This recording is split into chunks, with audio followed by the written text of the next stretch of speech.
Mark Twain का प्रसिद्ध उपन्यास टॉम सॉयर। बहादुर टॉम। टॉम। कोई उत्तर नहीं। ओ टॉम, आखिर हो क्या गया है इस लड़के को? ओ टॉम, बूढ़ी पाली मौसी ने अपना चश्मा नाक पर नीचे गिराकर उसके ऊपर से कमरे में चारों ओर नजर दौड़ाई। फिर उन्होंने चश्मे को माथे पर चढ़ाकर चारों ओर देखा। चश्मे के अंदर से शायद ही कभी उन्होंने देखने की कोशिश की हो। और सच तो यह है कि वह चश्मा आंख की कमजोरी के कारण नहीं, फैशन के लिए लिया गया था। वे थोड़ी देर तक उलझन में पड़ी खड़ी रहीं।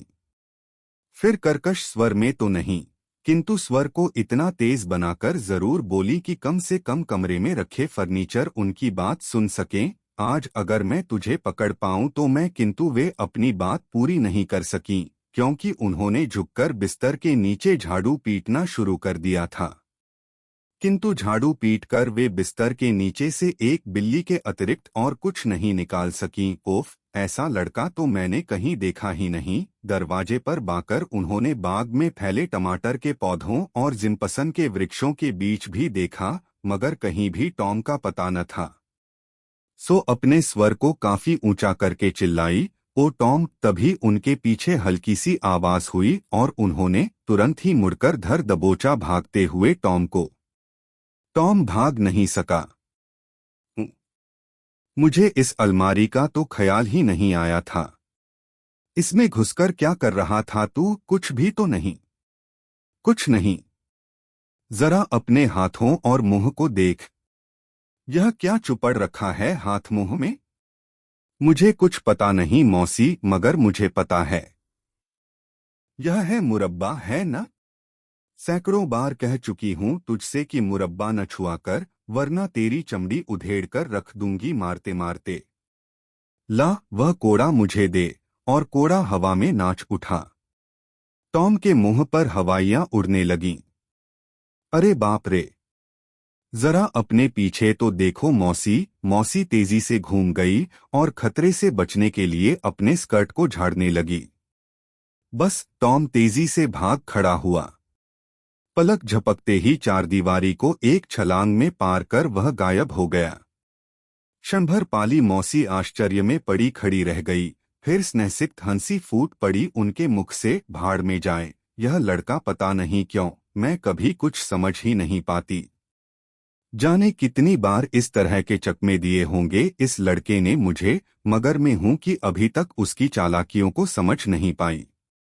अरे बूढ़ा तोता कहीं राम राम पढ़ता है, लेकिन यह चकमा देने के तरीके भी तो बहुत से जानता है। एक बार जो तरीका इस्तेमाल कर लेता है उसे दूसरी बार इस्तेमाल नहीं करता। फिर कोई कैसे जाने कि कब कौन सी चालाकी चलने वा रहा है यह। मैं जानती हूं कि इस बच्चे के प्रति अपने कर्तव्य का पूरी तरह पालन नहीं कर पा रही हूं मैं। पुस्तकों में लिखा है कि डंडे को अलग रखना बच्चे को खराब करना है, मगर वह बेचारी मेरी स्वर्गीय बहन का बच्चा है और मैं अपने हृदय को इतना कठोर नहीं बना पाती कि उसकी पिटाई करूं। जब मैं उसे मनमानी करने देती हूं तो मेरी अंतरात्मा मुझे कोसती है, और कभी उसे पीट देती हूं तो मेरा बूढ़ा हृदय दुख से भर उठता है। ओह, स्त्री का जीवन कितना कुंठामय होता है। मैं जानती हूं आज दोपहर भर वह हॉकी खेलेगा और मैं बच्चों को दंड देने के लिए कल दिन भर काम में लगाकर समझ लूंगी कि मेरा फर्ज पूरा हो गया। शनिवार के दिन उससे काम लेना कठोरता हो सकती है, क्योंकि सभी बच्चे शनिवार को छुट्टी मनाते हैं। मगर मैं करूं क्या? मुझे उसके प्रति अपना कर्तव्य कुछ न कुछ तो निभाना ही है। अगर मैं ऐसा नहीं करूंगी तो लड़का बर्बाद हो जाएगा। और टॉम सचमुच उस दिन दोपहर भर हॉकी खेलता रहा। घर लौटने पर वह दोपहर का खाना खा रहा था और बीच बीच में मौका पाने पर चीनी चुरा चुरा कर फांकता जा रहा था। तभी पाली मौसी ने उससे बड़े टेढ़मेढ़े सवाल पूछने शुरू कर दिए।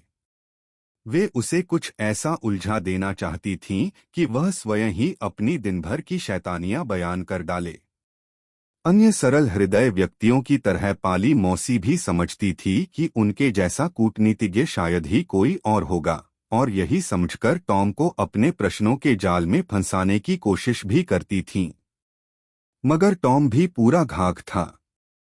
पाली मौसी की हर चाल का आभास जैसे पहले से ही पा लेता था बहू, और बड़ी सफाई से उनके जाल से बच निकलता था। आज भी मौसी के प्रश्नों का बहुत संभल संभल कर उत्तर दिया उसने, और उनकी हर चाल से कतराने की कोशिश करता रहा। अंत में मौसी ने अपनी समझ से सबसे टेढ़ा प्रश्न किया, क्यों टॉम, खेल में तेरी कमीज का कॉलर भी नहीं फटा, जिसे मैंने कल ही सिया था? जरा अपनी जैकेट तो खोल। मगर यह प्रश्न सुनकर टॉम के चेहरे से रही सी परेशानी भी गायब हो गई। उसने अपनी जैकेट का बटन खोल दिया। कॉलर ज्यों का त्यों सिला हुआ था। मौसी हार कर बोली, देख टॉम, मुझे अच्छी तरह पता है कि तू आज दिन भर हॉकी खेला है और नदी में तैरा है। फिर भी आज मैं तुझे माफ किए देती हूँ। लेकिन आगे के लिए याद रख, ऐसी हरकतें करेगा तो अच्छा नहीं होगा। उन्हें इस बात का दुख तो हो रहा था कि उनकी चाल नहीं चल सकी, किंतु इस बात की खुशी भी थी कि कम से कम टॉम का व्यवहार आज्ञाकारी लड़के की तरह तो था। लेकिन तभी टॉम का छोटा भाई सिड बोल उठा, मगर मौसी, तुमने तो इसका कॉलर सफेद डोरे से सिया था, पर इसका कॉलर इस समय काले डोरे से सिया दिख रहा है। हाँ हाँ, मैंने तो सफेद डोरे से ही सिया था। क्यों रे टॉम? किंतु टॉम ने इन बातों पर ध्यान नहीं दिया। वह कमरे के बाहर चला गया और जाते जाते सिड को पिटाई करने की धमकी भी देता गया। एक सुरक्षित स्थान पर पहुंचकर उसने अपनी जैकेट में भीतर की तरफ खोसी दो बड़ी सुइयों को ध्यान से देखा। एक सुई में सफेद डोरा पड़ा हुआ था और दूसरी में काला। अपने आप ही जैसे उसके मुंह से निकल गया। सिड बीच में न टपक पड़ता तो मौसी कुछ भांप न पाती। डोरे की तरफ उनका ध्यान ही कहाँ गया था। मुश्किल तो यह है कि मौसी कभी मेरे कपड़े काले डोरे से सी देती हैं, कभी सफेद से, और मैं हूं कि इस तरफ ध्यान ही नहीं दे पाता। मगर सिर को तो मैं इसका मजा चखाए बिना मानूंगा नहीं। किंतु 2 मिनट में ही वह इस सारे झगड़े को भूल गया। इसलिए नहीं कि उसकी परेशानियां किसी अन्य व्यक्ति की परेशानियों से कम बोझिल थीं, बल्कि इसलिए कि एक नई चीज में ध्यान लग गया था उसका, जिसके आगे सब कुछ भूल जाना स्वाभाविक ही था। अभी अभी उसने एक नए तरीके से सीटी बजाना सीखा था और एकांत में वह अच्छी तरह उसका अभ्यास कर लेना चाहता था। सो टॉम सीटों बजाता हुआ घर से निकल पड़ा। गर्मी की शामें जरा लंबी होती हैं, सो अभी अंधेरा नहीं हुआ था। टॉम ने एकाएक सीटी बजाना बंद कर दिया। उसके सामने एक अपरिचित लड़का खड़ा था, उससे कुछ लंबा और बहुत बढ़िया कपड़े पहने हुए। दोनों एक दूसरे से बोले तो नहीं, पर एक दूसरे को बुरी तरह घूरते हुए दोनों गोलाई में घूमते रहे, और फिर उनमें तू मैं शुरू हो गई, जो बढ़कर पहले हाथापाई और फिर उठापटक में परिवर्तित हो गई। उस दिन काफी रात बीते। वह घर लौटा। जब बड़ी सावधानी से वह खिड़की पर चढ़ा तो उसने मौसी को अपनी ही घात में बैठी पाया। मौसी ने जब लड़ाई झगड़े के कारण बुरी तरह फटे हुए उसके कपड़ों को देखा तो उसकी शनिवार की छुट्टी को अत्यधिक कार्यव्यस्त दिवस बना देने का उनका इरादा दृढ़ निश्चय में परिवर्तित हो गया। शनिवार की गर्म सुबह। हर तरफ जीवन मुस्करा रहा था, विहस रहा था। हर व्यक्ति के हृदय में गीतों की धुनें गूंज रही थीं और नौजवान दिलों का संगीत तो उमड़ उमड़कर होठों में छलका ही पड़ रहा था। टॉम हाथ में सफेदी की बाल्टी और कूची लिए हुए घर से निकलकर चारदीवारी का निरीक्षण करने लगा। उसके चेहरे पर उदासी छा गई। चारदीवारी 30 गज लंबी और 9 फुट ऊंची थी। उसे ऐसा लगने लगा जैसे जीवन में कोई रस न हो, जैसे जीवन एक भार बन गया हो। एक आह भरकर उसने कूची को सफेदी में डुबाकर चारदीवारी के सबसे ऊपर वाले हिस्से में चलाया। कई बार चारदीवारी पर कूची चलाने के बाद टॉम निराश सा एक वृक्ष की निचली डाल पर जा बैठा। तभी घर का नौकर जिम हाथ में बाल्टी लिए गुनगुनाता हुआ निकला। टॉम पंप से पानी लाने में टॉम को हमेशा से घृणा थी, किंतु इस समय वह काम उसे घृणित नहीं लगा। कम से कम पंप पर कुछ लड़के लड़कियों का साथ तो रहेगा, जो पानी पीने के लिए अपनी बारी का इंतजार करते हुए वहां हंसते खेलते रहते हैं। टॉम बोला, सुन जिम, अगर मेरी जगह पुताई करने को तैयार हो तो ला, मैं पानी ला दूं। बड़े जोर से सिर हिलाकर जिम बोला, नहीं मास्टर टॉम, नहीं। मौसी ने मुझे हुक्म दिया है कि सीधे पंप पर जाकर पानी ले आऊं। उन्होंने कहा है कि उन्हें शक है कि आप मुझसे पुताई करने को कहेंगे, इसलिए उन्होंने मुझे हुक्म दिया है कि मैं अपना काम करूं, बीच में कहीं रुके तक नहीं। उन्होंने क्या कहा क्या नहीं कहा, इसका ख्याल न करो जिम। वे हमेशा ही इसी तरह की बातें बका करती हैं। लाओ मुझे बाल्टी दो, मैं 1 मिनट में पानी भर लाता हूँ। वे कुछ जान भी नहीं पाएंगी। नहीं मास्टर टॉम, मौसी मेरी बहुत बुरी तरह कुटम्मस करेंगी। अरे मौसी भला कभी किसी को मारती हैं जो तुझे ही मारेंगी? धमकियां वे जरूर बड़ी भयानक भयानक देती हैं, मगर धमकियों से चोट तो लगती नहीं।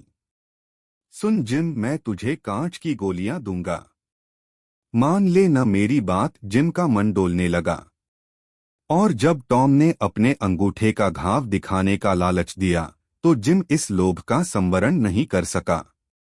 बाल्टी जमीन पर रखकर उसने कुची ले ली, किंतु दूसरे ही क्षण जिम हाथ में बाल्टी लेकर तेजी से भागा। टॉम घबराकर कूची लेकर पुताई में लग गया और पाली मौसी विजयोल्लास से भरी हुई हाथ में स्लीपर लिए हुए मैदान से घर की ओर चल दी। बड़े उदास भाव से टॉम पुताई में लगा रहा। तभी बेन रोगर्स सेब खाता, स्टीमर चलाने की नकल करता, उछलता कूदता आता दिखाई दिया। टॉम के निकट आकर उसने स्टीमर के कप्तान की हैसियत से स्टीमर रोकने का आदेश दिया और फिर स्टीमर रुकने की सी आवाज मुंह से निकालता हुआ रुक गया।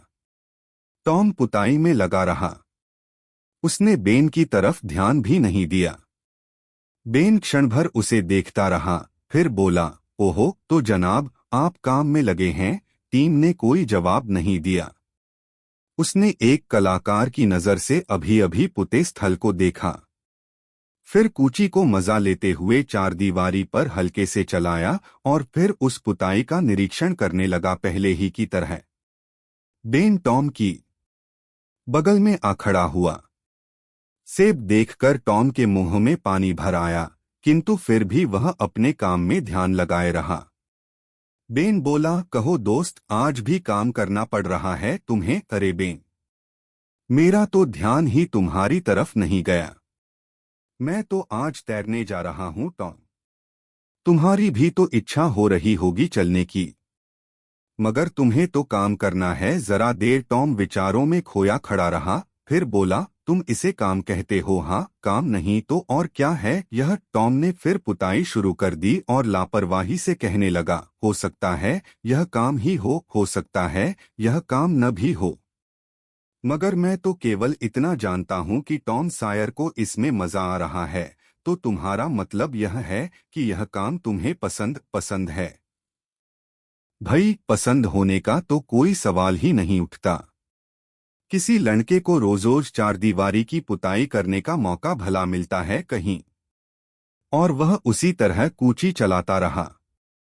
अब तो सारा नक्शा ही बदल गया। बेन ने अपने सेब को कुतरना बंद कर दिया। टॉम ने कूची इधर उधर चलाई, फिर पीछे हटकर उसका निरीक्षण किया, फिर आगे बढ़कर 1-2 जगह कूची चलाई, फिर पीछे हटकर निरीक्षण करने लगा। वेन सब कुछ देखता रहा। टॉम के काम में उसकी दिलचस्पी निरंतर बढ़ती जा रही थी। अंत में बोला, यार टॉम, जरा मुझे भी पुताई करने दे न भैया। टॉम ने जरा सोचा, फिर वेन की बात मानने को हुआ, किंतु एकाएक उसने अपना निश्चय बदल दिया। बोला, नहीं नहीं बेन, तुमसे यह करते नहीं बनेगा। मौसी का कहना है कि इस चारदीवारी की पुताई बहुत अच्छी होनी चाहिए। घर के सामने सड़क की तरफ वाली चारदीवारी है न, यही मुश्किल है। अगर पीछे वाली चारदीवारी होती तो मैं तुझे जरूर पुताई कर लेने देता और मौसी भी ध्यान न देती अगर कुछ गड़बड़ी हो भी जाती। मैं जानता हूँ बेन, 1000-2000 लड़कों में शायद ही कोई ऐसा होता है जो ठीक से पुताई कर सके। अच्छा, ऐसी बात है। सुनो टॉम, जरासी पुताई कर लेने दो न। मैं तुम्हारी जगह होता तो तुम्हारी बात जरूर मान लेता। मैं भी तुम्हारी बात मानना चाहता हूँ बेन, मगर पाली मौसी। देखो न, जिम भी पुताई करना चाहता था मगर मौसी ने उसे साफ मना कर दिया। सिड भी करना चाहता था लेकिन उसे भी उन्होंने इजाजत नहीं दी। अब तुम ही सोचो मैं कैसी उलझन में फंसा हूँ। अगर मैं तुम्हें पुताई करने दूं और कुछ गड़बड़ी हो जाए तो मैं बहुत सावधानी से पुताई करूंगा। टॉम, थोड़ी सी कर लेने दो यार। अच्छा सुनो टॉम, मैं अपने सेब में से थोड़ा सा तुम्हें भी दे दूंगा। नहीं बेन, नहीं, मुझे डर लगता है। मैं तुम्हें पूरा सेब दे दूंगा। टॉम, बड़े अनमने भाव से टॉम ने कूची छोड़ दी, किंतु उसका मन अत्यधिक प्रसन्नता और उत्साह से भर उठा था। क्षण भर बाद ही अवकाश प्राप्त कलाकार टॉम छाह में एक पीपे पर जा बैठा और सेब खाता हुआ मन ही मन अन्य भोले भाले लड़कों को मुंडने की योजना तैयार करने लगा। लड़के आते गए और टॉम के जाल में फंसते गए। वे आते टॉम को चिढ़ाने की गरज से, किंतु फंस जाते पुताई में। बेन को जब तक थकान महसूस होने लगी तब तक टॉम ने बिली फिशर को पतंग के बदले में पुताई करने की इजाजत दे दी थी और उसके थकने के बाद जानी मिलर को एक मरा हुआ चूहा देने के बदले में पुताई करने का मौका मिल गया। उस मरे हुए चूहे की पूंछ में एक डोरी भी बंधी हुई थी ताकि उसे नचाया जा सके। घंटे पर घंटे बीतते गए और टॉम के पास भेंटों का अंबार लगता गया। सुबह का अकिंचन टॉम इस समय तक खासा मालदार बन चुका था। चाक के टुकड़े, कांच की गोलियां, पटाखे, कुत्ते का पट्टा, चाकू का हैंडल, नीली टूटी हुई शीशी का टुकड़ा आदि अनेक बहुमूल्य वस्तुओं का ढेर लग गया था उसके चारों ओर। टॉम सारे लड़कों के साथ हंसता बोलता मौज से बैठा रहा और चारदीवारी पर पुताई की 3 कोटिंग भी हो गई। इस समय तक सफेदी खत्म न हो गई होती तो वह शायद गांव के हर लड़के को दिवालिया बना देता। टॉम मन ही मन सोचने लगा कि संसार वास्तव में उतना निस्सार नहीं है जितना वह समझ रहा था। अनजाने ही उसने मानवमन की एक बहुत बड़ी कमजोरी का पता लगा लिया था कि वह काम वही है जिसे मनुष्य को बिना रुचि के जबरदस्ती करना पड़े। टॉम पाली मौसी के पास विजयगर्व से झूमता हुआ गया। बोला, अब तो मैं खेलने जाऊं न मौसी। अरे अभी से कितनी पुताई कर डाली तूने, पहले यह तो बता। पूरी चारदीवारी पुत गई। मौसी, क्यों झूठ बोलता है रे टॉम, यह तो मुझसे बर्दाश्त नहीं होता। झूठ नहीं बोल रहा हूँ मौसी, चारदीवारी सचमुच पुत गई है। इस तरह की बातों में मौसी ने विश्वास करना नहीं सीखा था। वे स्वयं अपनी आंखों से देखने गईं। उन्होंने पूरी की पूरी चारदीवारी पुती हुई देखी तो आश्चर्य से आंखें फाड़े देखती ही रह गई। विह्वल स्वर में बोलो, मैंने तो कल्पना भी नहीं की थी कि तू इतनी जल्दी इतनी अच्छी पुताई कर सकेगा। तो इसका मतलब है कि अगर तू चाहे तो काम भी कर सकता है टॉम। मगर तुरंत ही उन्होंने यह भी जोड़ दिया, लेकिन काम करने का मन तो तेरा बहुत मुश्किल से ही कभी होता है। अच्छा जा खेल कूद आ, मगर देख समय से नहीं लौटेगा तो मैं तेरी बड़ी कुटम्मस करूंगी। टॉम से इतनी खुश हो गई थी मौसी की उसे अलमारी के पास ले जाकर एक बढ़िया सा सेब छांट कर दिया। टॉम दांतों से सेब कुतरता घर से निकल पड़ा। जेफ थैकर के मकान के पास से गुजरते गुजरते एकाएक टॉम रुक गया। बाग में एक नई लड़की खड़ी थी, अत्यधिक सुंदर, अत्यधिक सुकोमल। उसकी नीली आंखों, सुनहरे बालों की लंबी लंबी चोटियों, सफेद फाक्र और बड़े सुंदर डिजाइनों से कढ़े हुए घाघरे ने मिलजुल कर जैसे विमोहित कर दिया उसे। क्षण भर में ही एमी लॉरेंस उसके हृदय की परतों में से निकलकर विस्मृति के कुहासे में खो गई। कभी वह सोचा करता था कि वह एमी को प्यार करता है। महीनों उसका मन जीतने के लिए उसने यत्न किए थे। अभी हफ्ते भर पूर्व ही उसने स्वीकार किया था कि वह भी टॉम को प्यार करती है, और तब उसने समझा था कि वह दुनिया में सबसे ज्यादा खुशनसीब लड़का है। किंतु अभी क्षण भर में एमी ऐसे निकल गई उसके हृदय से जैसे कोई अपरिचित हो। वह इस नई लड़की को सराहना भरी नजरों से देर तक एकटक देखता रहा, जब तक कि उसने टॉम को देख नहीं लिया। उसको नजर पड़ते ही टॉम ऐसा करने की कोशिश करने लगा जैसे उसकी उपस्थिति को उसे कोई जानकारी ही न हो। उसको प्रशंसा का पात्र बनने के प्रयत्न में वह तरह तरह की बेवकूफी भी हरकतें करने लगा। तभी उसने कनखियों से देखा, वह लड़की धीरे धीरे घर की ओर बढ़ रही थी। टॉम चारदीवारी के पास जाकर टेक लगाकर खड़ा हो गया और उदास नजरों से धीरे धीरे उसके घर की ओर बढ़ते हुए कदमों को देखता रहा। वह उम्मीद कर रहा था कि वह लड़की कुछ देर और रुक जाएगी, किंतु वह बढ़ती गई, बढ़ती ही गई। क्षण भर के लिए वह सीढ़ियों पर रुकी और दरवाजे की ओर बढ़ने लगी। उसके ड्योढ़ी पर पाँव रखते ही टॉम के मुंह से एक लंबी सांस निकल गई। लेकिन तभी एकाएक सिर घुमाकर उसने टॉम को एक नजर देखा और टॉम के चेहरे पर उल्लास की रेखाएं उभर आईं।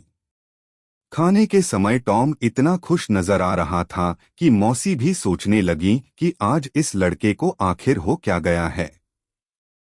सिड को मुंह चिढ़ाने के लिए उसे डांट भी पड़ी, किंतु उस पर कोई असर नहीं हुआ। मौसी की आंखों में धूल झोंककर चीनी चुराने की कोशिश में उंगलियों पर मार भी खानी पड़ी, किंतु फिर भी उल्लास में कोई कमी न हुई। रात में 9:30 बजे के करीब टॉम फिर उस पार्क का चक्कर काटने गया जहां वह अपरिचित सुंदरी रहती थी। वह फिर से खिड़कों के नीचे जा लेटा। कल्पना करने लगा कि वह इसी तरह लेटा लेटा मृत्यु की गहरी नींद सो जाएगा और सुबह उठकर वह उसे इस तरह पड़ा देखेगी। किंतु क्या उसके निर्जीव शरीर पर उसकी आंखों से एक बूंद आंसू भी खुलक सकेगा? क्या उसे इस तरह मृत देखकर उसके मन में आहों का एक भी उफान आ सकेगा? किंतु तभी खिड़की खुली और एक नौकरानी ने डेरसा पानी एक झोंके से बाहर फेंक दिया। शहीद बेचारे का सारा शरीर तरबतर हो गया। वह एक झटके से उठ खड़ा हुआ और अंधकार में गायब हो गया। टॉम, उसकी बहन मेरी और सिड संडे स्कूल की तरफ चले तो टॉम के चेहरे पर उदासी छाई हुई थी। संडे स्कूल से उसे बड़ी घृणा थी, किंतु हर रविवार को उसे वहां जाने के लिए मजबूर किया जाता था। हाँ, सिड और मेरी को जरूर संडे स्कूल जाने में बड़ी खुशी होती थी। स्कूल पहुंचकर टॉम दरवाजे पर ही रुक गया। मेरी सिड को साथ लिए हुए अंदर चली गई। टॉम ने बढ़िया बढ़िया कपड़े पहने अपने एक साथी से पूछा, कहो बिल, तुम्हारे पास पीला टिकट है क्या? हाँ है। तो क्या लोगे उसके लिए? मुलेठी का एक टुकड़ा और मछली फंसाने का एक। यह बताओ कि तुम दोगे क्या? कांटा पहले दिखाओ तो बताऊं। टॉम ने अपना माल दिखा दिया। दोनों ही चीजें संतोषजनक थी, इसलिए माल की अदलाबदली हो गई। इसके बाद उसने सफेद पत्थरों के बदले 3 लाल टिकट खरीदे और कुछ अन्य छोटी चीजों के बदले नीले टिकट लिए। 15 मिनट तक वह टिकटें खरीदता वहीं खड़ा रहा। फिर वह चर्च के भीतर घुसा। अपनी सीट पर पहुंचकर जो पहला लड़का नजर आया उससे झगड़ा शुरू कर दिया उसने। तुरंत ही एक प्रौढ़ गंभीर अध्यापक ने बीच बचाव करके झगड़ा शांत कराया। वे मुड़े ही थे कि अगली बेंच पर बैठे एक लड़के के बाल खींच लिए टॉम ने। वह लड़का तेजी से मुड़ा, किंतु उस समय तक टॉम अपनी नजरें पुस्तक के पन्नों पर गड़ा चुका था। उसके मुंह फेरते ही उसने एक अन्य लड़के के पिन चुभो दी और वह उफ करके रह गया, जिसके लिए उसे अध्यापक की डांट भी खानी पड़ी। टॉम की पूरी क्लास अजीब गड़बड़झाला थी। बाइबिल के पद सुनाने के लिए बच्चे बुलाए जाते, मगर किसी को एक पद भी याद न होता। अन्य लड़के फुसफुसाकर पद की पंक्तियां बताते जाते और इस तरह लड़के पद पूरा सुना देते और इनाम में एक नीला टिकट प्राप्त कर लेते। 10 नीले टिकट के बराबर 1 लाल टिकट माना जाता था और 10 लाल टिकट 1 पीले टिकट के बराबर। 10 पीले टिकटों के बदले में सुपरिंटेंडेंट एक सजिल्ड बाइबिल पुरस्कार स्वरूप देते चे, जिसका मूल्य उस समय भी 40 सेंट होता था। मेरी अब तक 2 बाइबिल पुरस्कार में प्राप्त कर चुकी थी और एक जर्मन बालक तो 4-5 बार यह पुरस्कार पा चुका था। बाइबिल के पदों के पाठ के बाद मिस्टर वाल्टर्स का प्रवचन आरंभ हुआ। उसके प्रवचन के बीच बराबर फुसफुसाहट होती रही और उस समय तो फुसफुसाहट अपनी चरम सीमा पर पहुंच गई जब जेफ चैकर के साथ एक अधेड़ व्यक्ति ने चर्च में प्रवेश किया। उस व्यक्ति के साथ उसकी पत्नी और लड़की भी थी, जिसे देखकर टॉम के मन में गुदगुदी होने लगी। उत्फुल्लता भर उठी उसके मनमस्तिष्क में और वह उस लड़की का ध्यान आकृष्ट करने के लिए तरह तरह की विचित्र हरकतें करने लगा। मिस्टर वाल्टर्स ने अपना भाषण समाप्त करने के बाद उन नवागंतुकों का परिचय दिया। वे थे न्यायाधीश बैंकर, जो मिस्टर जेक बैंकर के ही भाई थे। वे 12 मील दूर कॉन्स्टेंटिनोपल से आए थे।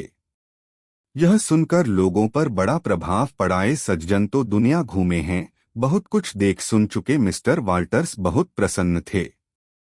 कमी केवल यही रह गई थी कि बाइबिल का पुरस्कार प्रदान करने का अवसर हाथ लगता नहीं दिख रहा था। वे अपने सबसे अच्छे शिष्यों के बीच घूम घूम कर पूछ रहे थे। कुछ के पास 2 पीले टिकट थे, किसी के पास 4। पूरे 10 टिकट किसी के पास न थे। मिस्टर वाल्टर्स की सारी आशा जाती रही, किंतु तभी टॉम सायर उठ खड़ा हुआ। उसने 9 पीले टिकट, नी लाल टिकट और 10 नीले टिकट निकालकर सामने रख दिए और बाइबिल का पुरस्कार मांगा। जैसे वज्र गिरा मिस्टर वाल्टर्स पर। पिछले 10 वर्षों से उन्होंने कभी भी ऐसी आशा नहीं की थी टॉम से, किंतु अब तो कोई रास्ता नहीं था।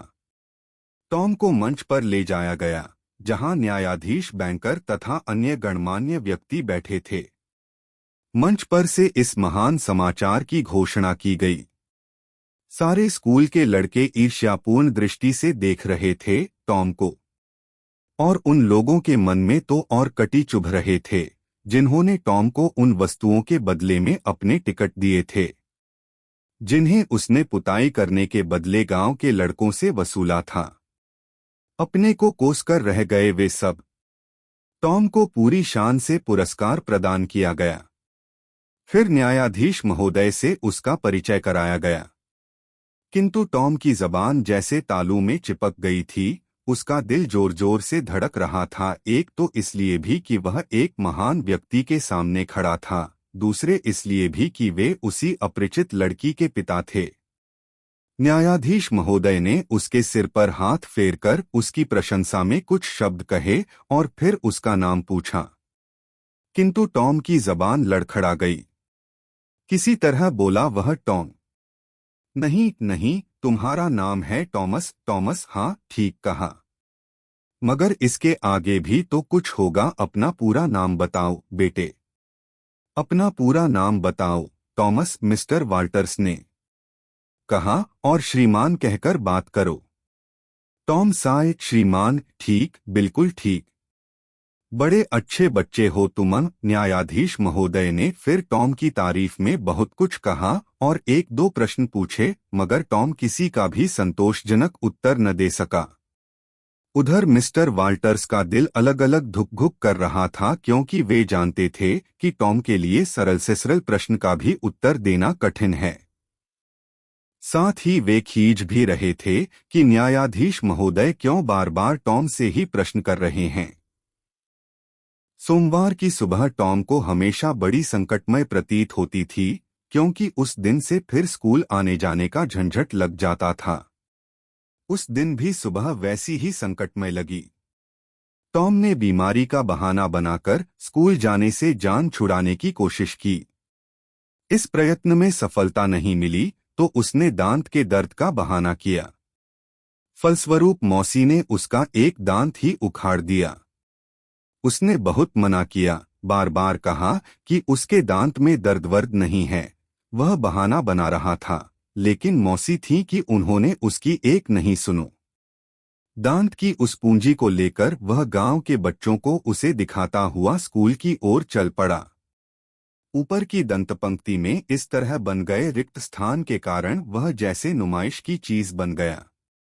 सभी बच्चे बड़ी दिलचस्पी से उसके खोड़े दांतों को देखते और ईर्ष्या से जल उठते। घूमते घूमते टॉम हकिलबरी फिन के पास जा पहुंचा, जो एक भयानक शराबी का बेटा और गांव की हर मां की घृणा का पात्र था। किंतु गांव के सारे बच्चों के लिए उसका जीवन, उसका रहन-सहन एक आदर्श था। हर समय मुक्त भाव से पूर्ण स्वतंत्रतापूर्वक उसके घूमने फिरने तथा अपनी इच्छा के अनुसार कुछ भी कर सकने के कारण बच्चों को उससे ईर्ष्या भी होती थी। टॉम को सख्त हिदायत थी कि वह हकिलबरी से दूर रहा करे। इसलिए मौका पाने पर वह हकिलबरी के साथ जरूर खेलता था। उससे टॉम की गहरी दोस्ती थी। देर तक एक मरी हुई बिल्ली को लेकर बातचीत करने के बाद दोनों ने रात के समय एक दूसरे से मिलने का वादा किया और टॉम स्कूल की ओर चल पड़ा। स्कूल के अहाते में पहुंचकर टॉम तेजी से चलने लगा, ताकि यह न मालूम हो कि वह बीच बीच में रुकता हुआ मस्ती से स्कूल आया है। क्लास लग चुकी थी, इसलिए क्लास में घुसकर अपना हैट एक खूंटी पर टांगकर वह अपनी सीट पर चुपचाप जा बैठा। मास्टर साहब अपने ऊंचे आसन पर ऊँघ रहे थे और बच्चे अपनी पुस्तकें पढ़ रहे थे। टॉम के क्लास में घुसते ही मास्टर साहब जाग पड़े। बोले, टॉम सायर। टॉम जानता था कि उसके पूरे नाम की पुकार संकट की पूर्व सूचना थी। जी मास्टर साहब, आज यहाँ आओ।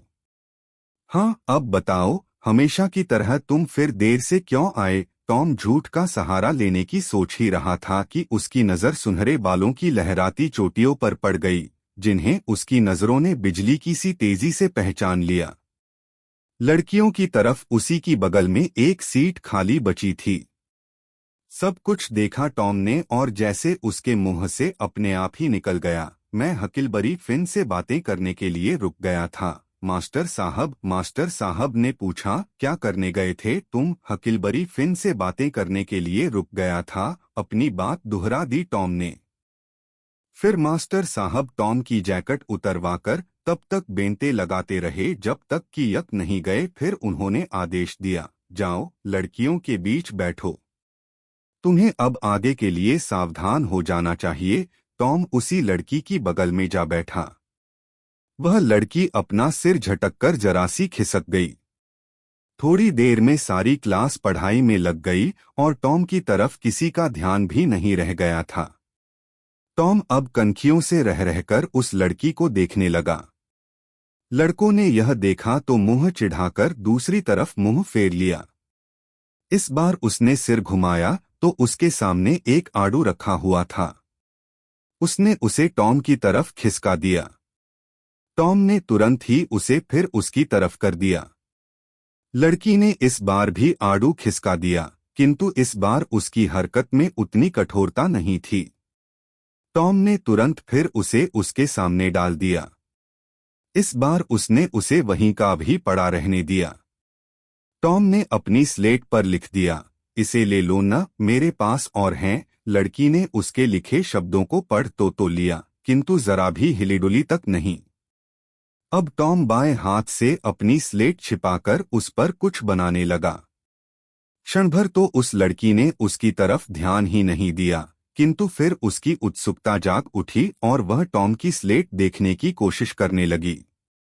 टॉम बिना ध्यान दिए अपने काम में लगा रहा। अंत में लड़की को हार माननी ही पड़ी। संकोचपूर्ण स्वर में उसने फुसफुसाकर कहा, मुझे भी देखने दो न। टॉम ने अपने हाथ हटाकर एक मकान की तस्वीर दिखा दी। लड़की की दिलचस्पी उस तस्वीर में धीरे धीरे बढ़ने लगी और वह सब कुछ भूल गई। क्षण भर उसे देखकर बोली, बहुत अच्छी बनी है, यह तो एक आदमी भी बना डालो न। कलाकार ने मकान के सामने एक आदमी को भी खड़ा कर दिया, जो दानव जैसा लगता था, किंतु उस लड़की को इतने से ही संतोष हो गया।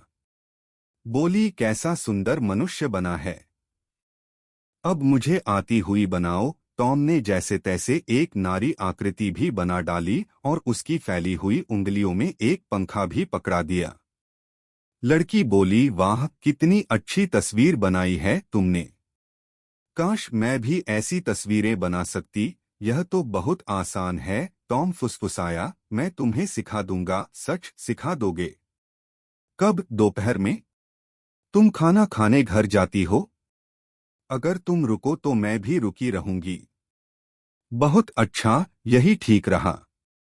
सुनो, तुम्हारा नाम क्या है? बेकी थैकर। और तुम्हारा? अरे, तुम्हारा नाम तो मैं जानती हूँ। टॉम सायर है तुम्हारा नाम। इस नाम से तो मुझे तब पुकारा जाता है जब मार पड़नी होती है। जब मैं भले लड़कों की तरह काम करता हूँ तो मुझे टॉम कहा जाता है। तुम भी मुझे टॉम ही कहा करो। कहोगी न? हो। अब टॉम अपनी स्लेट पर फिर कुछ लिखने लगा। इन शब्दों को वह उस लड़की से छिपाए हुए था, लेकिन इस बार तो उसके पीछे रहने का कोई सवाल ही नहीं था। वह स्लेट पर लिखे शब्दों को दिखाने के लिए टॉम की खुशामद करने लगी और टॉम नहीं नहीं करने लगा। अंत में टॉम ने कहा, तुम किसी से कहोगी तो नहीं? बोलो, जब तक जिंदा रहोगी किसी से नहीं कहोगी। नहीं, मैं किसी से कभी न कहूंगी। अब तो दिखा दो। करोगी नहीं? तुम देखना पसंद नहीं? अब तो बेकी ने स्लेट देखने के लिए टॉम से हाथापाई भी शुरू कर दी। टॉम धीरे धीरे एक एक शब्द से हाथ हटाता गया और बेकी की आंखों के सामने चमक उठा। मैं तुम्हें प्यार करता हूँ। बड़े शैतान हो तुम। और उसने टॉम के हाथ पर हल्की सी चपत लगा दी, किंतु उसका चेहरा रक्ताभ हो उठा और उत्फुल्ल रेखाएं उभर आईं उसके मुखमंडल पर। तभी टॉम को लगा जैसे उसका कान पकड़कर उसे उठाया जा रहा है।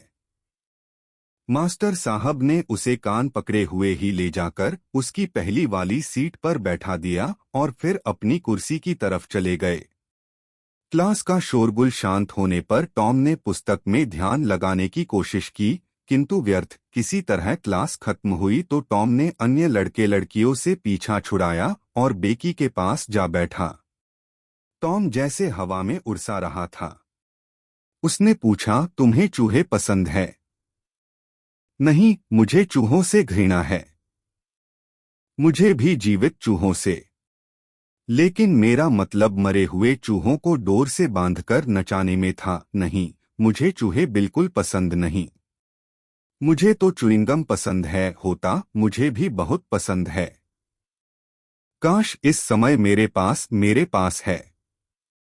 मैं तुम्हें उसे चूसने दूंगी, मगर थोड़ी देर में मुझे वापस कर देना रहे। बात तय हो गई और दोनों बारी बारी से च्युइंगम चूसते। तुम कभी सर्कस देखने गई हो? बेकी, टॉम ने पूछा। हाँ, और मेरे पापा मुझे फिर ले जाने वाले हैं। मैंने भी 3-4 बार सर्कस देखा है। मैं तो बड़ा होने पर सर्कस का जोकर बनूंगा।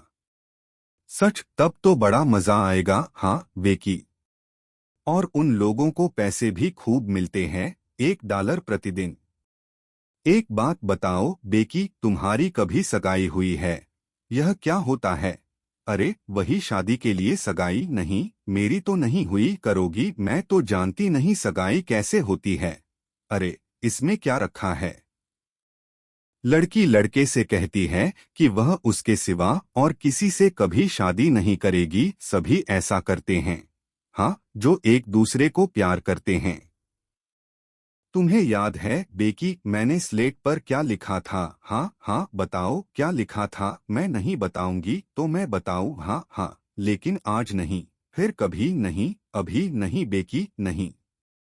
मान भी जाओ न। बस मैं तुम्हारे कान में धीरे से कहूंगा।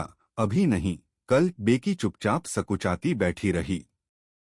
टॉम ने चुप्पी को स्वीकृति मानकर उसकी कमर में अपना हाथ डाल दिया और उसके कान के बहुत निकट मुंह ले जाकर बोला, मैं तुम्हें प्यार करता हूँ बेकी। फिर उसने कहा, अब तुम भी इसी तरह कहो बेकी। पहले तो उसने इनकार किया, किंतु फिर बोली, अच्छा, तुम अपना मुंह फेर लो ताकि तुम मुझे देख न सको तो मैं कहूंगी। लेकिन देखो टॉम, किसी से कहना नहीं। नहीं कहोगे न? हाँ हाँ, कभी नहीं कहूंगा बेकी, और उसने अपना मुंह दूसरी तरफ कर लिया। बेकी ने सांस रोककर किसी तरह कहा, मैं तुम्हें प्यार करती हूँ, और फिर उछलकर भागने लगी। टॉम उसके पीछे पीछे डेस्कों के चारों तरफ दौड़ता रहा। अंत में बेकी एक कोने में जा खड़ी हुई। उसने अपनी सफेद फ्राक उठाकर अपना मुंह छिपा लिया। टॉम ने उसके कंधों को पकड़कर कहा, अब ठीक हुआ। बस हो गया बेकी। अब इसके बाद तुम मेरे सिवा और किसी को प्यार नहीं करोगी, और न मेरे सिवा और किसी से शादी करोगी। नहीं टॉम, मैं तुम्हारे अलावा और किसी को कभी प्यार नहीं करूंगी, और तुम भी मुझे छोड़कर किसी और से विवाह न करना। बिल्कुल ठीक, बिल्कुल ठीक। और हाँ, स्कूल जाते आते समय अब तुम हमेशा मेरे साथ ही रहना बेकी। यह तो बड़ा अच्छा काम है टॉम, मैंने तो ऐसी मजेदार चीज कभी सुनी ही न थी। इसमें बड़ा मजा आता है बेकी। देखो न, मैं और एमी लॉरेंस जब, किंतु दूसरे ही क्षण टॉम को अपनी भूल का आभास मिल गया। बड़ी उलझन में पड़ गया वह। बेकी रुआंसे स्वर में बोली, तो टॉम, मैं पहली ही लड़की नहीं हूं जिससे तुमने सगाई की है। और बेकी बुरी तरह रोने लगी। टॉम ने उसे बहुत समझाने की कोशिश की, बहुत कहा कि उसका एमी लॉरेंस से कोई संबंध नहीं है, वह बेकी के अलावा और किसी को नहीं चाहता, किंतु बेकी पर कोई असर नहीं हुआ। हर क्षण उसकी सिसकियां बढ़ती ही जा रही थी। टॉम ने उसे अपनी सबसे बहुमूल्य वस्तु पीतल का मुड्डा भी देने की कोशिश की, किंतु बेकी ने हाथ मारकर उसे गिरा दिया। टॉम चुपचाप कमरे से बाहर निकल गया और पहाड़ियों की ओर चल पड़ा। अब बेकी के मन में शंका उत्पन्न होने लगी। वह दौड़कर दरवाजे पर गई। टॉम कहीं नजर नहीं आ रहा था। वह खेल के मैदान पर भी गई, किंतु टॉम वहां भी न था। हैरान सी चीख उठी वह, टॉम लौट आओ टॉम। वह ध्यान से कान लगाकर सुनती रही, किंतु कोई उत्तर न मिला। बैठकर हाथों में मुंह छिपाकर जोर जोर से रो पड़ी वह। दिन भर टॉम हैरान परेशान घूमता रहा, मगर उसे कहीं चैन नहीं मिला। रात में जब वह सिर के साथ हमेशा की तरह सोने के लिए बिस्तर पर गया, उस समय भी उसका मन विकल था। किंतु अपने वादे के अनुसार हकिलबरी अपनी मरी हुई सी बिल्ली को लेकर आ पहुंचा, और उसकी म्याऊं म्याऊं सुनते ही टॉम चुपके चुपके घर से भाग निकला। थोड़ी ही देर में वे दोनों कब्रिस्तान जा पहुंचे। वे कब्रिस्तान में स्थान स्थान पर घासपूस के बीच चल रहे थे। वे दोनों बातें बिल्कुल नहीं कर रहे थे, और अगर बीच बीच में वे बोलते भी थे तो फुसफुसाहट से भी हल्के स्वर में। अंधकार और सन्नाटे ने जैसे दबोच लिया था उनके मनमस्तिष्क को, और वे अंदर ही अंदर भय से कांप रहे थे। एक स्थान पर वे दोनों बैठ गए। मृत आत्माओं के आगमन का इंतजार करते करते बैठे रहे वे थोड़ी देर। फिर टॉम ने ही बात का सिलसिला शुरू किया। मृत आत्माएं उनके मस्तिष्क पर इस तरह छाई हुई थीं कि बातें भी उन्हीं के संबंध में छिड़ी। एकाएक टॉम ने हकिलबरी की बाह ओर से दबाकर कहा, वह सुनो, सुन रहे हो न? यह कैसी आवाज है टॉम? और वे दोनों चिपट गए एक दूसरे से, सांस खींचे हुए। वह देखो, फिर आवाज हुई। सुना नहीं तुमने? मैंने सुनो सुनो, फिर वही आवाज आ रही है। हे ईश्वर टॉम, आवाजें तो इधर ही आ रही है। अब हम लोग क्या करें? डरो मत हकिल, मेरे ख्याल से तो मृत आत्माएं हमारी ओर ध्यान भी नहीं देंगी। हम लोग उनका कोई नुकसान तो कर नहीं रहे हैं। अगर हम लोग बिल्कुल स्थिर पड़े रहें तो वे हमारी तरफ जरा भी ध्यान नहीं देगी। मैं कोशिश करूंगा। मगर टॉम, मेरा तो सारा शरीर कांप रहा है। सुनो सुनो। और वे दोनों सांस रोककर सुनने लगे। वह देखो, टॉम फुसफुसाया, क्या है वह? भूतों द्वारा जलाई गई आग है। और टॉम, मुझे तो बहुत डर लग रहा है। कुछ अस्पष्ट सी आकृतियां अंधकार का पर्दा चौड़कर उनकी आंखों के सामने आ गईं। उनमें से एक के हाथ में पुराने जमाने की सी लालटेन थी, जिसे वह बुरी तरह से हिलाता हुआ चल रहा था। लालटेन पर पड़ रहे हर झटके के साथ छोटी बड़ी लौ जैसी नाच नाच जाती थी। निश्चित रूप से ये भूत हैं। टॉम और तीन तीन भूत एक साथ ही आ गए हैं। अब तो हम लोग मारे गए। यार टॉम, तुम्हें ईश्वर की कोई प्रार्थना याद है? अच्छा, मैं प्रार्थना करने की कोशिश करता हूँ, लेकिन तुम इस तरह डरो नहीं। मृत आत्माएं हमें कोई नुकसान नहीं पहुंचाएंगी। अरे रे, क्या बात है हकील, ये तो भूत नहीं हैं, मनुष्य हैं। टॉम, कम से कम इनमें से एक तो जरूर ही मनुष्य है। जानते हो, इनमें से एक आवाज अपने मफ पॉटर की है। सच? हाँ हाँ, मैं दावे से कह सकता हूँ। अब ज्यादा हिलोडुलो नहीं।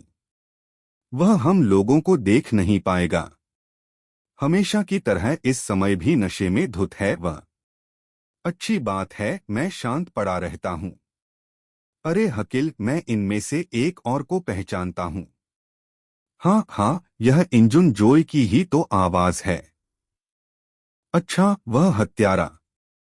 मगर यहाँ किस लिए आए हैं ये लोग? धीरे धीरे फुसफुसाहट भी बंद हो गई, क्योंकि ये तीनों उस कन्न के निकट पहुंच गए थे जहां टॉम और हकिलबरी छिपे हुए थे। यह रही वह कन्न, तीसरी आवाज ने कहा। और फिर बोलने वाले ने लालटेन ऊपर उठा दी, जिसकी मध्यम रोशनी में नौजवान डॉक्टर रॉबिन्सन का चेहरा चमक उठा। पॉटर और इंजुन जोय एक ठेला लिए हुए थे, जिस पर उन्होंने रस्सी और दो फावड़े रख छोड़े थे। सारा सामान जमीन पर पटककर उन दोनों ने कब्र को खोदना शुरू कर दिया। डॉक्टर ने कब्र के सिरहाने लालटेन रख दी और एक वृक्ष की टेक लगाकर बैठ गया। वह इतना निकट आ गया था उन लड़कों के कि वे उसे बड़ी आसानी से छू सकते थे। फुर्ती से काम करो तुम लोग, बहुत धीमे स्वर में कहा उसने। चांद किसी भी क्षण निकल सकता है। अब गुर्रा पड़े वे दोनों पर कब्र की खुदाई में जुटे रहे। फावड़ा चलने के सिवाय और किसी तरह की कोई आवाज नहीं हो रही थी उस समय। अंत में फावड़ा ताबूत से टकराया और दूसरे ही क्षण उन दोनों ने उसे निकालकर बाहर रख दिया। फावड़े से ही ताबूत का ढक्कन खोलकर उन दोनों ने लाश को बाहर निकाला और उसे जमीन पर पटक दिया। ठेला बिल्कुल तैयार था और उस पर लाश को रखकर उस पर कंबल डाल दिया उन दोनों ने, और फिर लाश को अच्छी तरह रस्सी से ठेले से बांध दिया।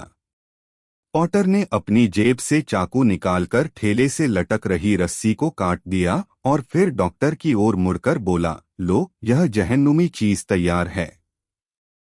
अब $5 और निकालो, वरना इसे हम लोग यहीं छोड़कर चले। यह ठीक कहा तुमने, इंजुन जोय ने भी कहा। यह क्या बात है? डॉक्टर ने गुस्से से कहा।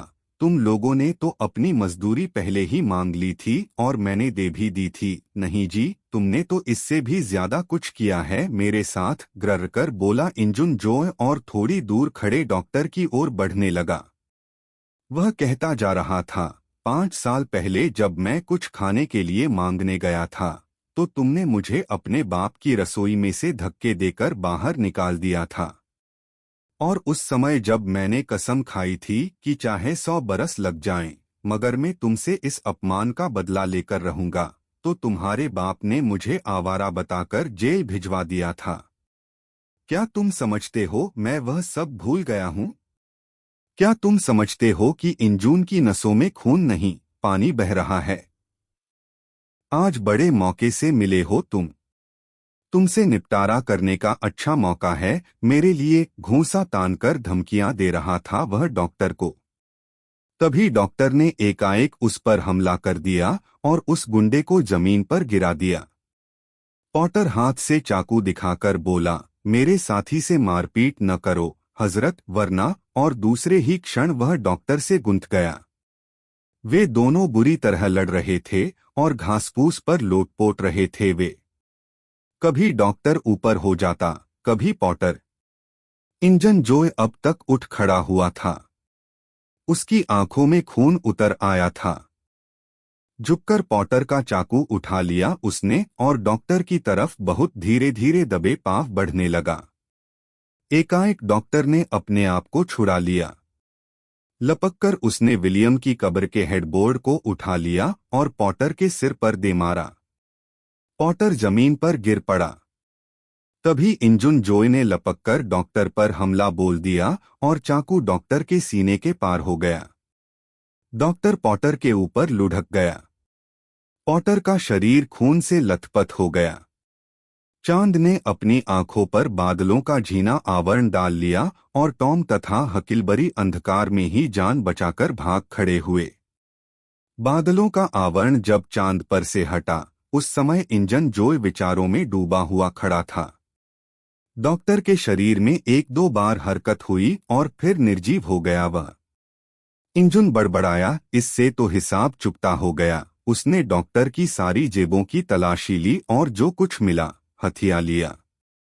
फिर चाकू डॉक्टर के सीने से निकालकर पॉटर के खुले हुए दाहिने हाथ में पकड़ा दिया।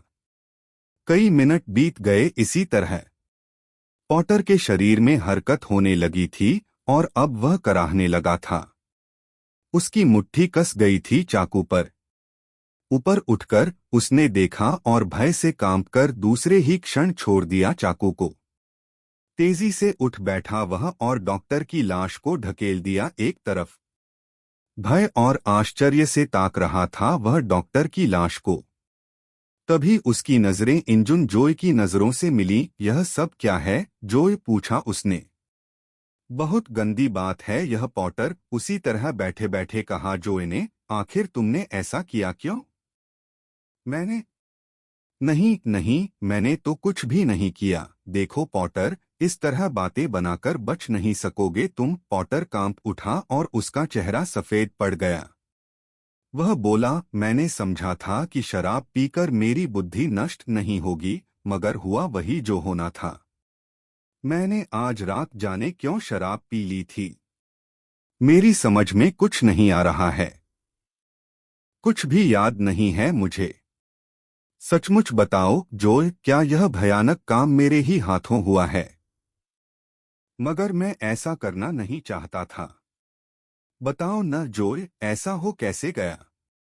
ओह, कितनी कम उम्र थी अभी इसकी। तुम दोनों एक दूसरे से गुंथे हुए थे। एकाएक इसने यह हेडबोर्ड उठाकर तुम्हारे सिर पर दे मारा और तुम जमीन पर गिर पड़े। थोड़ी देर में तुम फिर उठ बैठे और फिर उससे गुंथ गए। एकाएक चाकू आ गया तुम्हारे हाथ में और तुमने इसके सीने के पार कर दिया। ओह, मुझे होश ही नहीं था कि मैं क्या कर रहा हूँ। अगर मुझसे यह गंदा काम हुआ है तो इसी कारण मैं मर जाऊं। और वह अपने को कोसता रहा।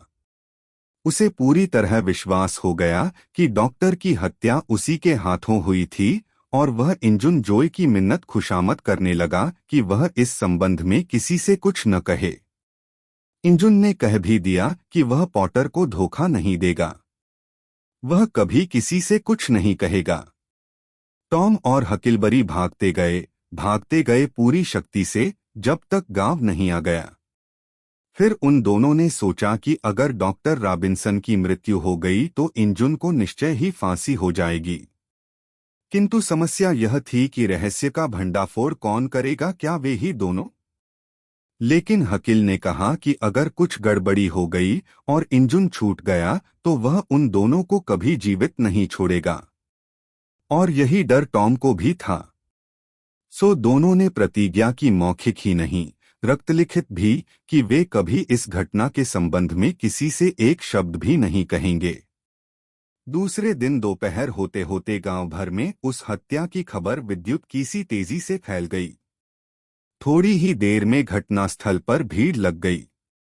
सभी डॉक्टर रॉबिन्सन की मृत्यु पर दुख प्रकट कर रहे थे। टॉम और हकिलबरी भी वहां मौजूद थे। एकाएक उनकी दृष्टि इंजुन जोय पर पड़ी। सिर से पैर तक उनका शरीर कांप उठा। मामले की जांच करने के लिए शेरिफ आए हुए थे। एकाएक पॉटर आता दिखाई दिया और भीड़ चिल्ला उठी, यही है, यही है। पॉटर ने उल्टे पांव भागने की कोशिश की किंतु वह भाग नहीं सका। शेरिफ ने उसे पकड़ ही लिया। पॉटर फफक कर रोने लगा। सिसकियों के बीच उसने कहा, यह भयंकर काम मैंने नहीं किया दोस्तों, मैंने नहीं किया। मैं कसम खाकर कहता हूं, मैंने यह काम नहीं किया। मगर तुम पर दोष लगाया ही किसने है? एक व्यक्ति ने चिल्लाकर कहा। बड़ी दयनीय दृष्टि से नजरें उठाकर देखा पॉटर ने यह बात इंजुन जोय ने कही थी। जैसे अपने आप ही निकल गया उसके मुंह से। तुमने तो वादा किया था जोय कि तुम कभी किसी से, क्या यह तुम्हारा ही चाकू है? शेरिफ ने उससे पूछा। अगर उन लोगों ने उसे पकड़कर जमीन पर बिठा न दिया होता तो शायद पॉटर गिर पड़ता। वह कहने लगा, मेरे मन में जाने किसने कहा कि अगर मैं यहाँ आकर और वह कांप उठा, अपनी बात भी पूरी नहीं कर सका। अपने अशक्त हाथ को अजीब ढंग से हिलाकर वह बोल उठा, बता दो जोय, बता दो इन लोगों को सब कुछ। अब इन बातों से कोई फायदा नहीं। टॉम और हकिलबरी को तो जैसे काठ मार गया। इंजुन ने अपने ढंग से रात की घटना को बयान कर दिया, जिसके अनुसार पॉटर ही डॉक्टर रॉबिन्सन की हत्या का दोषी था। इसके बाद शपथ दिलाकर उससे एक बार फिर बयान लिया गया। कब्रिस्तान की वह घटना टॉम के मस्तिष्क पर बुरी तरह छा गई और हत्या के अपराध में पॉटर के फंस जाने से तो वह और भी बौखला गया था। बार बार इच्छा होती थी कि उस हत्या का भेद किसी से न कहने की प्रतिज्ञा को तोड़ दे, किंतु इंजुन जोय का भय उसे ऐसा करने से रोके हुए था। इन बातों से उसका मस्तिष्क इतना उत्तेजित हो उठा था कि रात में नींद भी नहीं आती थी उसे, और आती भी थी तो स्वप्न में वही घटना उसे दिखती थी और नींद में ही जाने क्या क्या बड़बड़ाने लगता था वह। किंतु इधर कई दिनों से वह घटना उसके ध्यान में बिल्कुल उतर गई थी, क्योंकि एक दूसरी ही समस्या उठ खड़ी हुई थी उसके सामने। बेकी थैकर कई दिनों से स्कूल में नहीं आ रही थी। टॉम कई दिनों से अपने मन में जमे हुए गर्व से संघर्ष करता रहा। वह कोशिश करता रहा कि बेकी को अपने मस्तिष्क से पूरी तरह निकाल दे, किंतु ऐसा न हो सका। अनजाने ही वह वक्त बेवक्त पहुंच जाता बेकी के घर की तरफ और उसी के आसपास चक्कर काटता रहता। वह बीमार थी। टॉम सोचता, कहीं वह मर गई तो क्या होगा, और उसके मन में एक टीस उठने लगी। डकैती और युद्ध की बातों में भी उसकी रुचि अब जाती रही। उसके जीवन में अब जैसे कोई रस ही न रह गया था। उसने खेलना कूदना भी बंद कर दिया। टॉम की यह दशा देखकर पाली मौसी अत्यधिक चिंतित हो उठीं। वे उस पर तरह तरह की दवाओं का प्रयोग करने लगों, किंतु बेकार। टॉम अधिकाधिक दुखी हो गया। निराशा उसे घेरती ही गई। मौसी हैरान थीं। उन्हें किसी तरह इलाज का असर होता नहीं दिखता था। टॉम स्कूल लगने से बहुत पहले वहां पहुंच जाता और स्कूल के फाटक पर ही खड़ा शून्य दृष्टि से सड़क की ओर देखता रहता। और उस दिन इस तरह का इंतजार करते करते एकाएक उसे बेकी दिखाई दी तो वह खुशी से नाच उठा। बेकी को अपनी तरफ आकर्षित करने के लिए वह तरह तरह की हरकतें करता रहा, किंतु बेकी ने उसकी तरफ ध्यान नहीं दिया।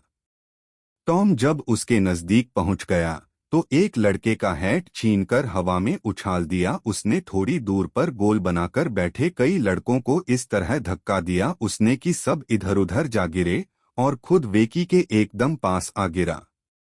मगर बेकी ने अपनी गर्दन ऊपर उठाकर अपना मुंह दूसरी तरफ घुमा लिया और टॉम ने सुना वह कह रही थी, कुछ लोग समझते हैं कि वे बड़े अक्लमंद हैं। महरा धक्का लगा टॉम को। उसने मन ही मन अपने भविष्य के संबंध में निश्चय कर लिया। दुख और निराशा ने बुरी तरह घेर लिया उसे। लगने लगा जैसे दुनिया में उसका कोई दोस्त न हो, जैसे किसी को उससे तनिक भी प्यार न हो, वह जैसे सबके लिए त्याज्य हो गया हो। उसने हमेशा उचित कार्य ही किए, किंतु दुनिया वाले उसे ऐसा करने देना नहीं चाहते थे। वे तो उससे छुटकारा चाहते तो ठीक है, जैसा चाहते हैं वे वैसा ही होगा, चाहे नतीजा कुछ भी हो। वह अब अपराधी बनेगा। हाँ, इसके सिवा अब और चारा ही क्या है। तभी स्कूल का घंटा बजने लगा, जिसे सुनकर वह सिसक उठा। हाँ, घंटे के इस परिचित स्वर को कभी नहीं सुन सकेगा वह। उसी समय जोय हार पर भी वहां आ पहुंचा। आंखें पोंछता हुआ टॉम कहने लगा कि वह इस गांव के अमैत्रीपूर्ण वातावरण को छोड़कर जा रहा है। और अंत में उसने जोय से कहा कि अपने दोस्त को कभी कभी जरूर याद कर लिया करना। किंतु क्षण भर में ही मालूम हुआ कि विदा ही लेने के लिए तो वह भी आया था टॉम के पास। उसे उसकी मां ने क्रीम पी जाने के अपराध में पीटा था, जबकि उसने क्रीम चखी तक न थी। सो उसने घर छोड़कर कहीं चले जाने का इरादा कर लिया था। एक ही पथ के इन दो यात्रियों ने थोड़ी ही देर में यह समझौता कर लिया कि वे भाई भाई की तरह रहेंगे और आखिरी सांस तक एक दूसरे का साथ देंगे। जोय ने कहीं कुटिया बनाकर जीवन बिता देने का इरादा कर रखा था, किंतु जब टॉम ने डाकू बनने की अपनी योजना बताई तो उसकी आंखें चमक उठीं। अब उन लोगों ने हकिलबरी को तलाश करके उसके सामने अपनी योजना रखी और वह भी डाकू दल में शामिल होने को तुरंत ही तैयार हो गया। सेंट पीटर्सबर्ग से 3 मील दूर, जहां पर मिसिसिपी नदी का पाट 1 मील चौड़ा हो गया था, वह एक लंबा किंतु संकरा द्वीप था। वह द्वीप जंगलों से भरा हुआ था और इस पर अभी तक मानव जाति बस नहीं सकी थी। सो इन तीनों ने इस द्वीप को ही अपना अड्डा बनाने का निश्चय किया। ठीक आधी रात के समय टॉम निश्चित स्थान पर पहुंच गया। सांकेतिक स्वरों में तीनों ने विचारों का आदान प्रदान किया और फिर एक ने पूछा, कौन हो तुम? टॉम सायर, स्पेनी समुद्र का काला डाकू। तुम लोग भी अपने अपने नाम बताओ। खूनी हाथों वाला हकिलबरी फिन। सागर का आतंक जोय हार्पर। टॉम ने यह पदवियां अपने प्रिय साहित्य में से चुनी थीं। वे तीनों नदी में नाव का काम देने वाला एक तख्ता खींच लाए जिस पर आग भी जल रही थी। नाविक अपने नावनुमा तख्ते को छोड़कर अपने अपने घरों को चले गए थे, सो तख्ता चुराने में कोई कठिनाई नहीं हुई। तख्ते को उन्होंने धार में छोड़ दिया और वह लहरों के सहारे चल पड़ा। रात 2 बजे उनका वह नावनुमा तख्ता उनके निर्दिष्ट स्थान पर जा पहुंचा। जैक्सन द्वीप के रेतीले तट पर उसे लगाकर वे उत्तर पड़े। धीरे धीरे सामान उतारा गया। तख्ते पर एक पुरानी बरसाती भी थी, जिसे उन लोगों ने झाड़ियों पर इस तरह डाल दिया कि एक खेमासा बन गया। उस खेमे में उन्होंने मालसबाब रख दिया। सोने का इरादा उन लोगों का खुले आसमान के नीचे ही था, क्योंकि डाकू ऐसा ही करते हैं और वे डाकू बन चुके थे। जंगल में आग जलाकर उन लोगों ने मांस आदि भून पकाकर खाया और फिर घास पर लेटकर गपशप करने लगे। गांव के और लड़के हमें यहाँ देखें तो क्या कहेंगे? हकील आकाश की ओर शून्य दृष्टि से ताकता हुआ बोला। वे यहाँ पहुँचने के लिए तरस उठें। हकील तरस उठें, मेरा भी यही ख्याल है। हकील बोला, जो भी हो, मेरे लिए तो यही स्थान उपयुक्त है।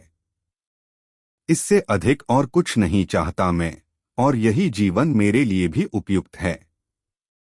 टॉम ने मुस्कराकर कहा, यहाँ न सुबह तड़के तड़के अपनी नींद खराब करने का झगड़ा है, न स्कूल जाने का झंझट और न नहाने धोने का बखेड़ा।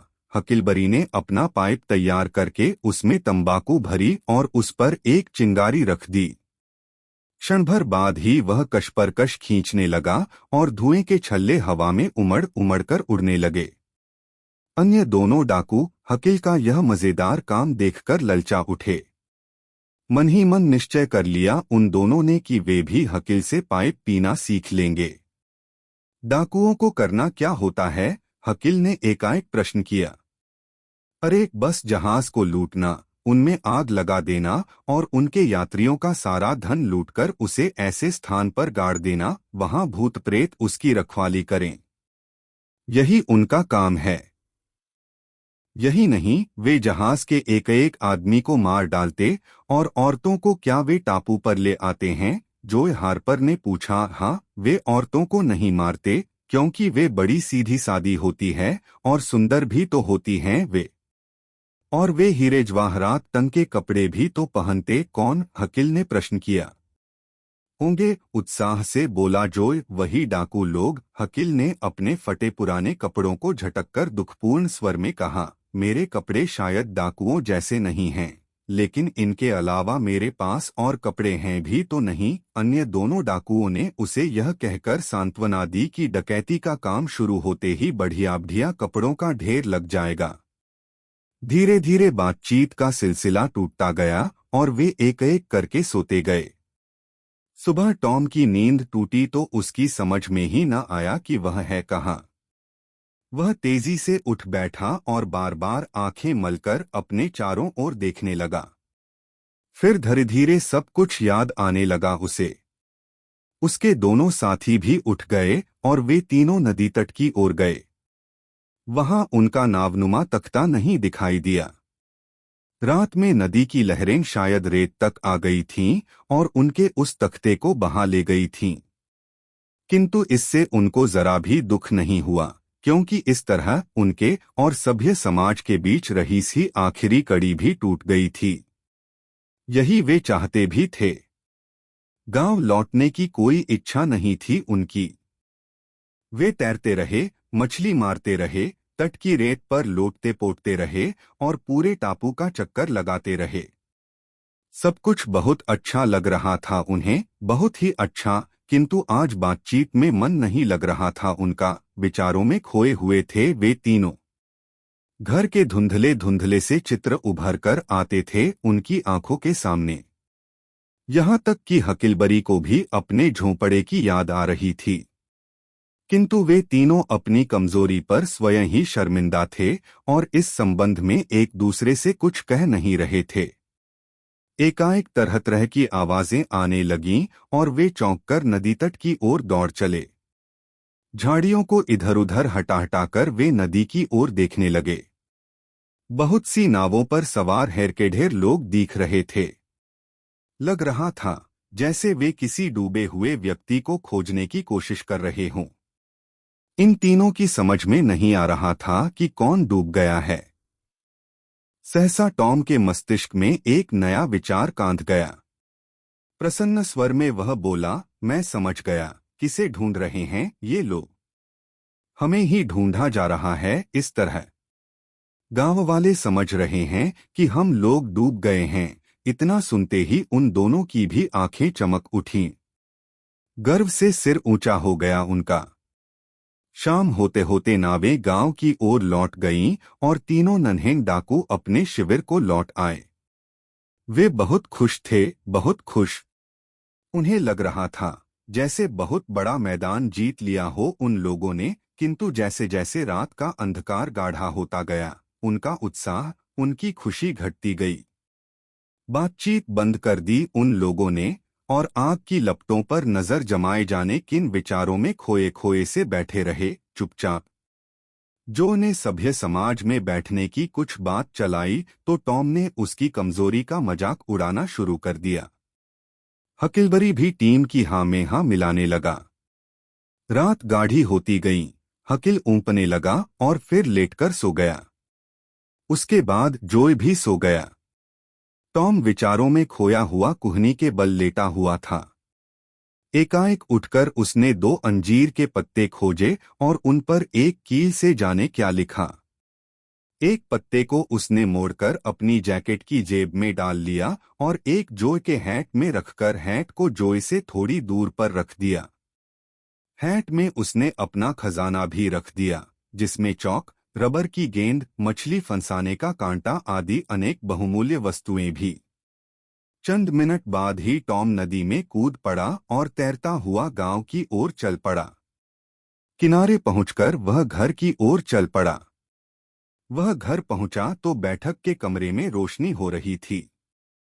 उसने खिड़की से झांका। मौसी, सिड, मेरी और जोय हार्पर की मां बैठी बातचीत कर रही थीं। टॉम दरवाजे के पास गया और धीरे धीरे उसे खोलने लगा।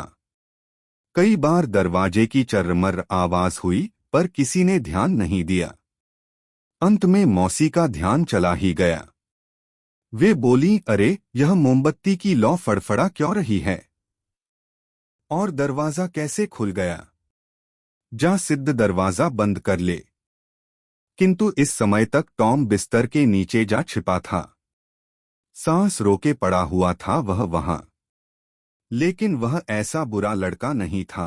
मौसी बोली, हाँ, थोड़ा शरारती जरूरत था।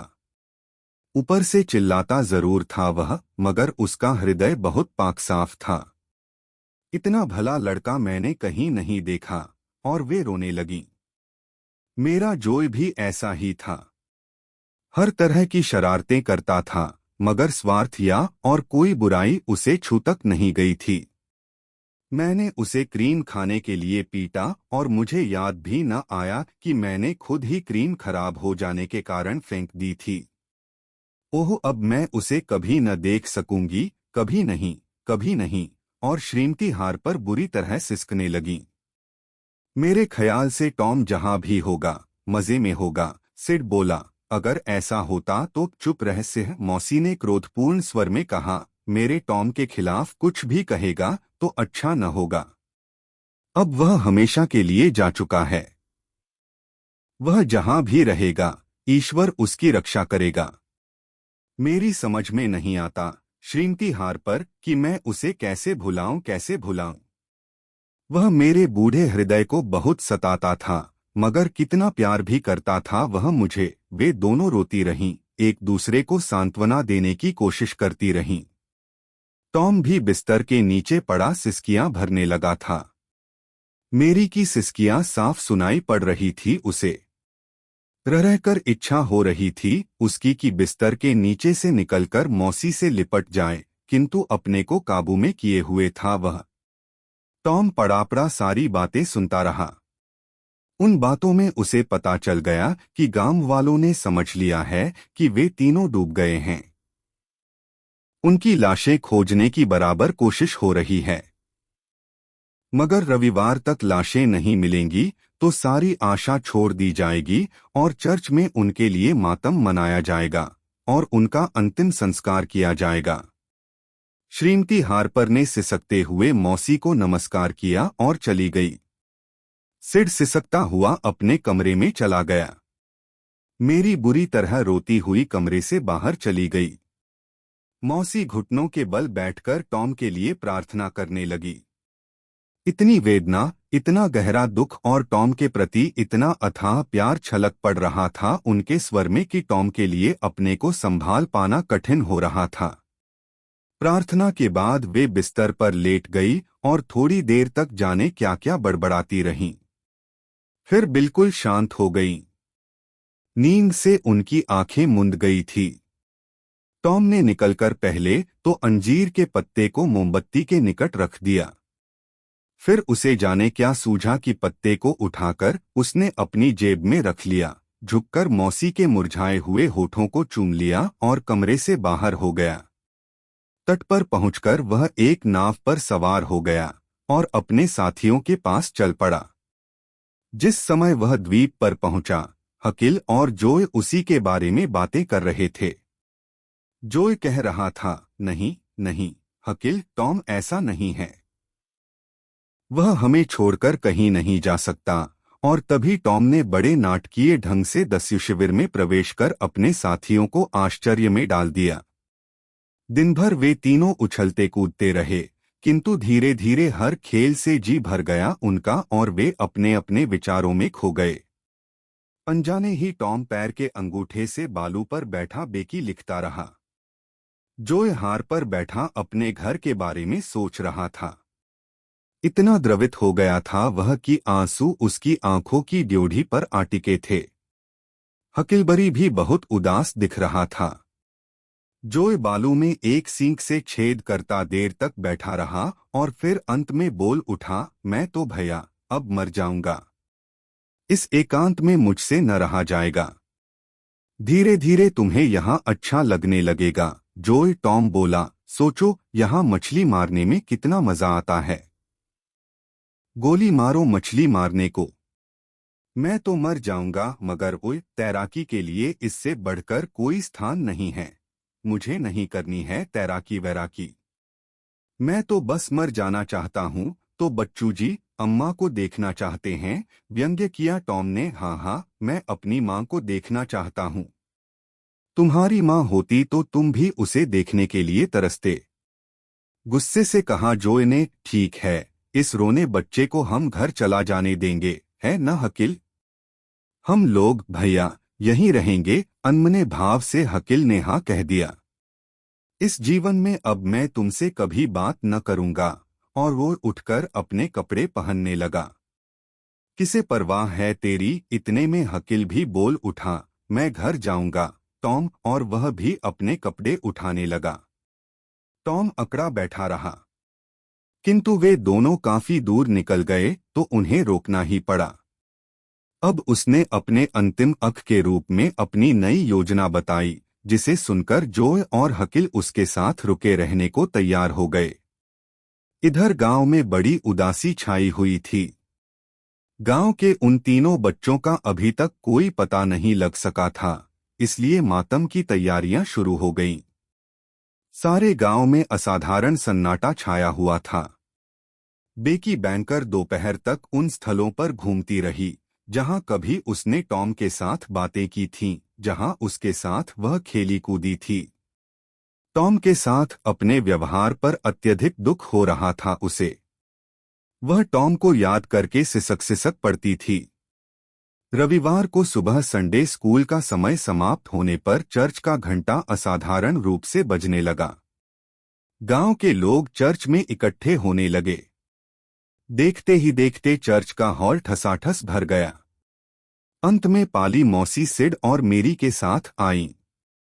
हार्पर का परिवार भी आ गया उनके पीछे पीछे। दोनों परिवारों के लोग एकदम काले मातमी वक पहने हुए थे। वातावरण में गहरा सन्नाटा व्याप्त था, जिसमें बीच बीच में सिसकियां गूंज जाती थी। अंत में पादरी ने उठकर अपने दोनों हाथ फैलाकर तीनों मृत बच्चों की आत्मा की शांति के लिए प्रार्थना की। फिर बाइबिल का अत्यधिक करुण पद गाया गया। इसके बाद पादरी ने तीनों मृत बच्चों के प्रशंसापूर्ण चित्र खींचने शुरू किए। उन्होंने उनके जीवन की कुछ ऐसी करुण घटनाओं की भी चर्चा की, जिससे उन बच्चों के हृदय की विशालता का परिचय मिलता था। पादरी का भाषण निरंतर करुणा से भरता गया और अंत में उपस्थित समुदाय सिसकियां भरने लगा। पादरी स्वयं भी सिसकने लगे थे। तभी बरामदे में आवाज होने लगी और फिर चर्च का दरवाजा धीरे धीरे खुल गया। पादरी ने अपनी आंख पर से रुमाल हटाकर दरवाजे की ओर देखा। धीरे धीरे हॉल में उपस्थित पूरे समुदाय की नजरें उधर घूम गईं। तीनों मृत बच्चे उनके सामने उपस्थित थे। पहले टॉम ने, फिर जोय हार्पर ने और फिर हकिलबरी ने हॉल में प्रवेश किया। पाली मौसी, मेरी और हार्पर परिवार ने लपककर टॉम और जोय को सीने से लगा लिया और उन पर चुंबनों की वर्षा करने लगे। हकील उलझन में पड़ा खड़ा रहा। वह समझ नहीं पा रहा था कि क्या करे। तभी टॉम बोला, मौसी, यह तो ठीक नहीं। हकील को देखकर भी तो खुश होना चाहिए किसी को। हाँ हाँ टॉम, इसे देखकर मुझे बड़ी खुशी हो रही है। बेचारा बिन माँ का बच्चा, किंतु पाली मौसी की ममता भरी दृष्टि ने हकील को और अधिक बेचैन बना दिया। टॉम क्षण भर में गांव भर के बच्चों के लिए ईर्ष्या का पात्र बन गया था और स्वयं टॉम का हृदय गर्व से भर उठा था। तो यह भी टॉम की योजना थी, जिसके बल पर उस दिन उसने अपने डाकू साथियों को टापू पर रोका था। बेकी भी बहुत खुश थी टॉम के वापस आ जाने से। उसने उससे समझौता कर लेने का निश्चय कर रखा था, मगर टॉम के मन में कुछ और ही था। उसने बेकी से दूर ही रहने की सोच रखी थी, इसलिए बेकी के लाख कोशिश करने पर भी उसने उसकी ओर ध्यान न दिया। फिर भी बेकी उसे अपनी ओर आकर्षित करने की लगातार कोशिश करती रही। किंतु जब टॉम ने एमी लॉरेंस के साथ घूमना शुरू किया तो चेकी के आत्मसम्मान को गहरा धक्का लगा। उसने भी एल्फ्रेड टेम्पेल को पकड़ा और टॉम को दिखा दिखाकर उसके साथ तस्वीरों की एक पुस्तक देखने लगी। टॉम ईर्ष्या से जल उठा। एमी लॉरेंस का साथ जैसे बोझ बन गया उसके लिए, और वह उससे पीछा छुड़ाने की गरज से दोपहर में घर चला गया। उसके जाते ही बेकी को एल्फ्रेड से चिढ़ होने लगी और अंत में तो वह चीख सी पड़ी, चले जाओ एल्फ्रेड, चले जाओ, मुझे अकेली ही रहने दो।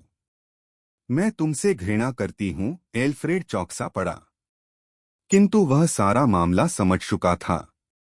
टॉम के प्रति गहरी घृणा भर गई थी उसके मन में, और तभी उसे बदला लेने का मौका भी मिल गया। उसने तुरंत ही स्याही उंडेल दी उस पर।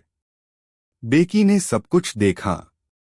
एक बार इच्छा हुई कि टॉम को बता दे, किंतु फिर रोक लिया उसने अपने आप को। उसने सोचा, टॉम को मार पड़ेगी तो मजा आएगा, बच्चों बहुत अकड़ते हैं। बेचारी को क्या पता था कि वह स्वयं ही परेशानी में फंसने जा रही है। उन लोगों के मास्टर डाविंस क्लास के बीच जाने कौन सी पुस्तक अपनी डेस्क से निकालकर रोज पढ़ा करते, किंतु आज तक किसी ने उस पुस्तक को देखा नहीं था। आज बेकी को मौका मिल गया। जल्दी से डेस्क खोलकर वह पुस्तक निकालकर उलटने पुलटने लगी। उसकी नजरें पूर्णतया नग्न मानव शरीर की तस्वीर पर अटक गईं। तभी टॉम झांककर तस्वीर को देखने लगा। बेकी ने झटके से पुस्तक बंद करने की कोशिश की और तस्वीर वाला पेज बुरी तरह फट गया। बेकी सुबक सुबक कर रोने लगी। वह जानती थी कि अब उसे निश्चित रूप से मार खानी पड़ेगी। खूब बुरा भला भी कहा उसने टॉम को। क्लास लगी। जरा देर में ही टॉम की कॉपी पर स्याही गिरी देख ली मास्टर साहब ने, और टॉम की खूब पिटाई हुई। बेकी सोचने की कोशिश करती रही कि टॉम को मार पड़ने से खुशी हो रही है उसे, किंतु वास्तव में वह खुश हो नहीं सकी। मार खाकर टॉम चुपचाप अपनी सीट पर आ बैठा। 1 घंटा तो खैरियत से बीत गया, किंतु अंत में मास्टर ने अपनी डेस्क में से पुस्तक निकाल ही ली। बेकी का चेहरा सफेद पड़ गया। टॉम बेकी की ओर गौर से देख रहा था। मास्टर पुस्तक उलटते रहे। एकाएक उनकी नजर फटी हुई तस्वीर पर पड़ी और उनका चेहरा क्रोध से तमतमा उठा। वे बोले, किसने फाड़ी है यह किताब? सन्नाटा छाया रहा क्लास में। उन्होंने प्रत्येक विद्यार्थी से प्रश्न करना शुरू किया। अंत में बेकी का नंबर आ ही गया। मास्टर साहब ने पूछा, रेबेका थैकर, क्या तुमने फाड़ी है यह किताब? टॉम ने उसकी ओर देखा। उसका चेहरा आतंक से विकृत हो उठा था। वह कुछ कहने को उठी, किंतु उसी क्षण टॉम उठकर चिल्ला उठा, किताब मैंने फाड़ी थी। हैरानी से तकने लगी सारी क्लास टॉम को। बुरी तरह पिटाई हुई टॉम की, किंतु वह खुश था। टॉम उस दिन रात में बिस्तर पर लेटा तो उसका मन मस्तिष्क एल्फ्रेड टेम्पल को मजा चखाने की योजना बना रहा था, क्योंकि बेकी इतनी शर्मिंदा हुई थी और उसे अपने किए पर इतना पछतावा था कि उसने टॉम से सब कुछ कह डाला था। टॉम की आंखों में नींद थी और उसके कानों में बेकी के ये शब्द मिठास घोल रहे थे, टॉम तुम कितने अच्छे हो, कितने अच्छे। स्कूल में छुट्टियां हो जाने के कारण इधर गांव का जीवन घटनारहित हो गया था, किंतु उस दिन पॉटर का मुकदमा आरंभ हुआ तो वातावरण फिर उत्तेजित हो उठा। टॉम न चाहते हुए भी दोनों दिन अदालत का चक्कर काटता रहा और मुकदमे की कार्रवाई सुनने की कोशिश करता रहा। हकिलबरी की भी बिल्कुल यही दशा थी, किंतु वे दोनों एक दूसरे से कतराते से रहे। दूसरे दिन टॉम कान लगाकर मुकदमे की कार्रवाई सुनता रहा। अंत में लोग अदालत से निकले तो उनकी बातों से टॉम को पता लग गया कि इंजुन जोई की गवाही बिल्कुल दृढ़ बनी हुई है। उसे अपने बयान से कोई विचलित नहीं कर सका। पॉटर का डॉक्टर रॉबिन्सन की हत्या का अपराध साबित हो चुका था और यह निश्चय था कि जूरी का फैसला क्या होगा। टॉम उस दिन रात में बहुत देर तक घूमता रहा। जब वह घर लौटा तो उसका मस्तिष्क अत्यधिक उत्तेजित था। घंटों नींद नहीं आई उसे। दूसरे दिन सुबह अदालत में बहुत भीड़ हुई। सारा गांव मुकदमे का फैसला सुनने के लिए उमड़ पड़ा। जूरी और जज के आ जाने पर शेरिफ ने मुकदमे की कार्रवाई आरंभ की। वकीलों में धीरे धीरे बातचीत हुई, कागज उल्टे पुल्टे गए और फिर एक गवाह को बुलाया गया। उसकी गवाही हुई। पॉटर ने अपनी निस्तेज दृष्टि उठाकर देखा और नजरें झुका ली। उसके वकील ने कहा, मुझे कोई प्रश्न नहीं पूछना। दूसरा गवाह आया और उसने बयान दिया कि लाश के निकट ही चाकू पड़ा मिला था। इनसे भी मुझे कोई प्रश्न नहीं पूछना है, पॉटर के वकील ने कहा। तीसरे गवाह ने कहा कि उसने उस चाकू को अक्सर पॉटर के हाथ में देखा था जिससे हत्या की गई थी। इस गवाह से भी पॉटर के वकील ने जिरह नहीं की। उपस्थित दर्शकों के चेहरे क्रोध से विकृत हो उठे।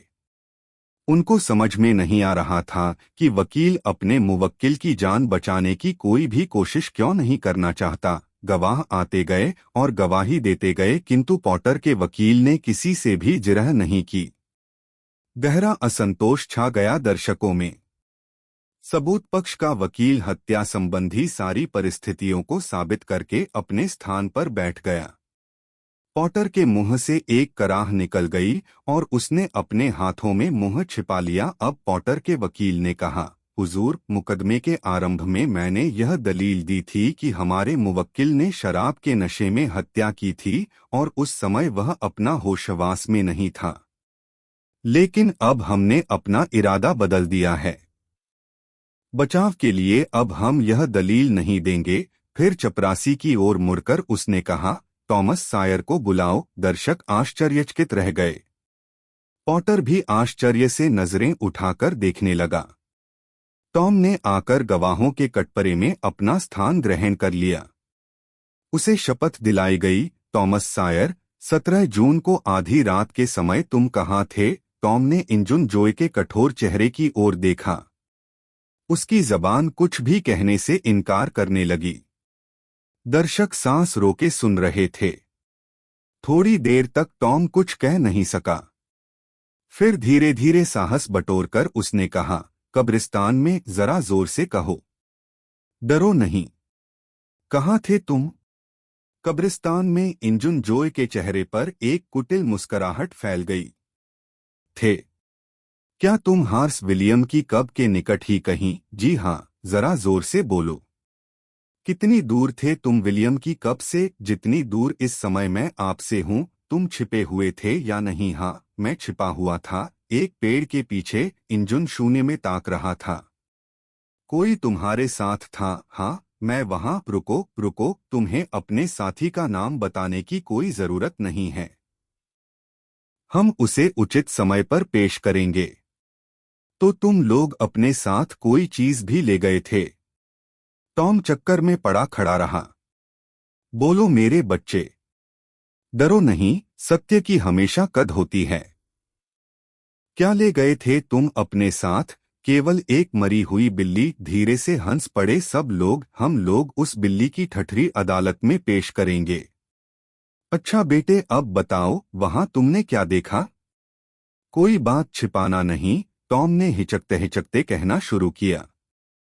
धीरे धीरे उसके स्वर में तेजी आती गई और फिर पूरे जोश से सारी घटना सुनाने लगा। हर व्यक्ति मुंह बाएं सुन रहा था उसका बयान। सबके चेहरे पर आश्चर्य था। उस समय दर्शकों की उत्तेजना अपनी चरम सीमा पर पहुंच गई जब टॉम ने अपने बयान के अंत में कहा, और डॉक्टर ने कप का हेडबोर्ड उठाकर मफ पॉटर के सिर पर दे मारा। वह जमीन पर गिर पड़ा। इंजुन जोय ने उसी समय चाकू उठा लिया और तभी एक जोर की आवाज हुई। इंजुन जोय बिजली की सी तेजी से उठा और लोगों को इधर उधर धकेलता हुआ खिड़की फांदकर गायब हो गया। टॉम इस घटना के बाद गांव भर का हीरो बन गया। बड़े बूढ़ों का दुलारा, बच्चों के लिए ईर्ष्या का पात्र। किंतु टॉम के मन में इंजुन जोय का भय इस कदर समा गया था कि उसे ठीक से नींद तक न आती थी। इंजुन जोय को पकड़ने की बड़ी कोशिशें की जा रही थीं, किंतु वह ऐसा गायब हो गया था कि लगता था जैसे गांव में हो ही नहीं। हर बालक के जीवन में एक ऐसा समय आता है जब वह चाहता है कि कहीं गड़ा हुआ खजाना खोद निकाले। टॉम के मन में एक दिन यह इच्छा उत्पन्न हो गई। उसने किसी साथी की खोज करनी शुरू की, किंतु कोई मिला ही नहीं। कोई कहीं गया था, कोई कहीं। अंत में टॉम हकिलवरी के पास गया। उसे एकांत में ले जाकर उसने अपनी योजना बताई। हकिलबरी भला इस प्रकार के काम में कब पीछे रहने वाला था। वह टॉम का साथ देने को तुरंत तैयार हो गया। टॉम का ख्याल था खजाना या तो सूखे हुए वृक्षों के आसपास गड़ा है या भुथे स्थानों पर। इसलिए ऐसे ही स्थानों पर खजाने की खोज शुरू हुई। रोज आधी रात गए वे फावड़ा और कुदाल लेकर एक न एक ऐसे स्थान पर खुदाई करते, किंतु निराशा के सिवा कुछ हाथ न लगता। अंत में उन दोनों ने कार्डिफ पहाड़ी पर बने भुथे मकान में खजाने की तलाश करने का निश्चय किया। जब वे वहां पहुंचे तो वहां उनकी इंजुन जोय से मुठभेड़ हो गई। किसी तरह उसकी नजरों से बचकर वे उसे देखते रहे। इंजुन जोय के साथ उसका एक साथी भी था। वे दोनों भविष्य की योजनाओं पर बातचीत करते रहे। अंत में उन दोनों ने यह खजाना खोज निकाला जिसकी तलाश में टॉम हकिलबरी के साथ वहां गया था। बड़ा धक्का लगा उन दोनों को, किंतु जब उस दिन इंजुन जोय दिख गया तो दोनों उसके पीछे लग गए। उसका खजाना तो उन्हें हथियाना ही या किसी तरह। शुक्रवार के दिन सुबह ही टॉम को पता चला कि न्यायाधीश बैंकर का परिवार वापस आ गया है। इतना सुनते ही वह इंजन जोय और खजाने को भूल गया। वह तुरंत ही बेकी के पास गया।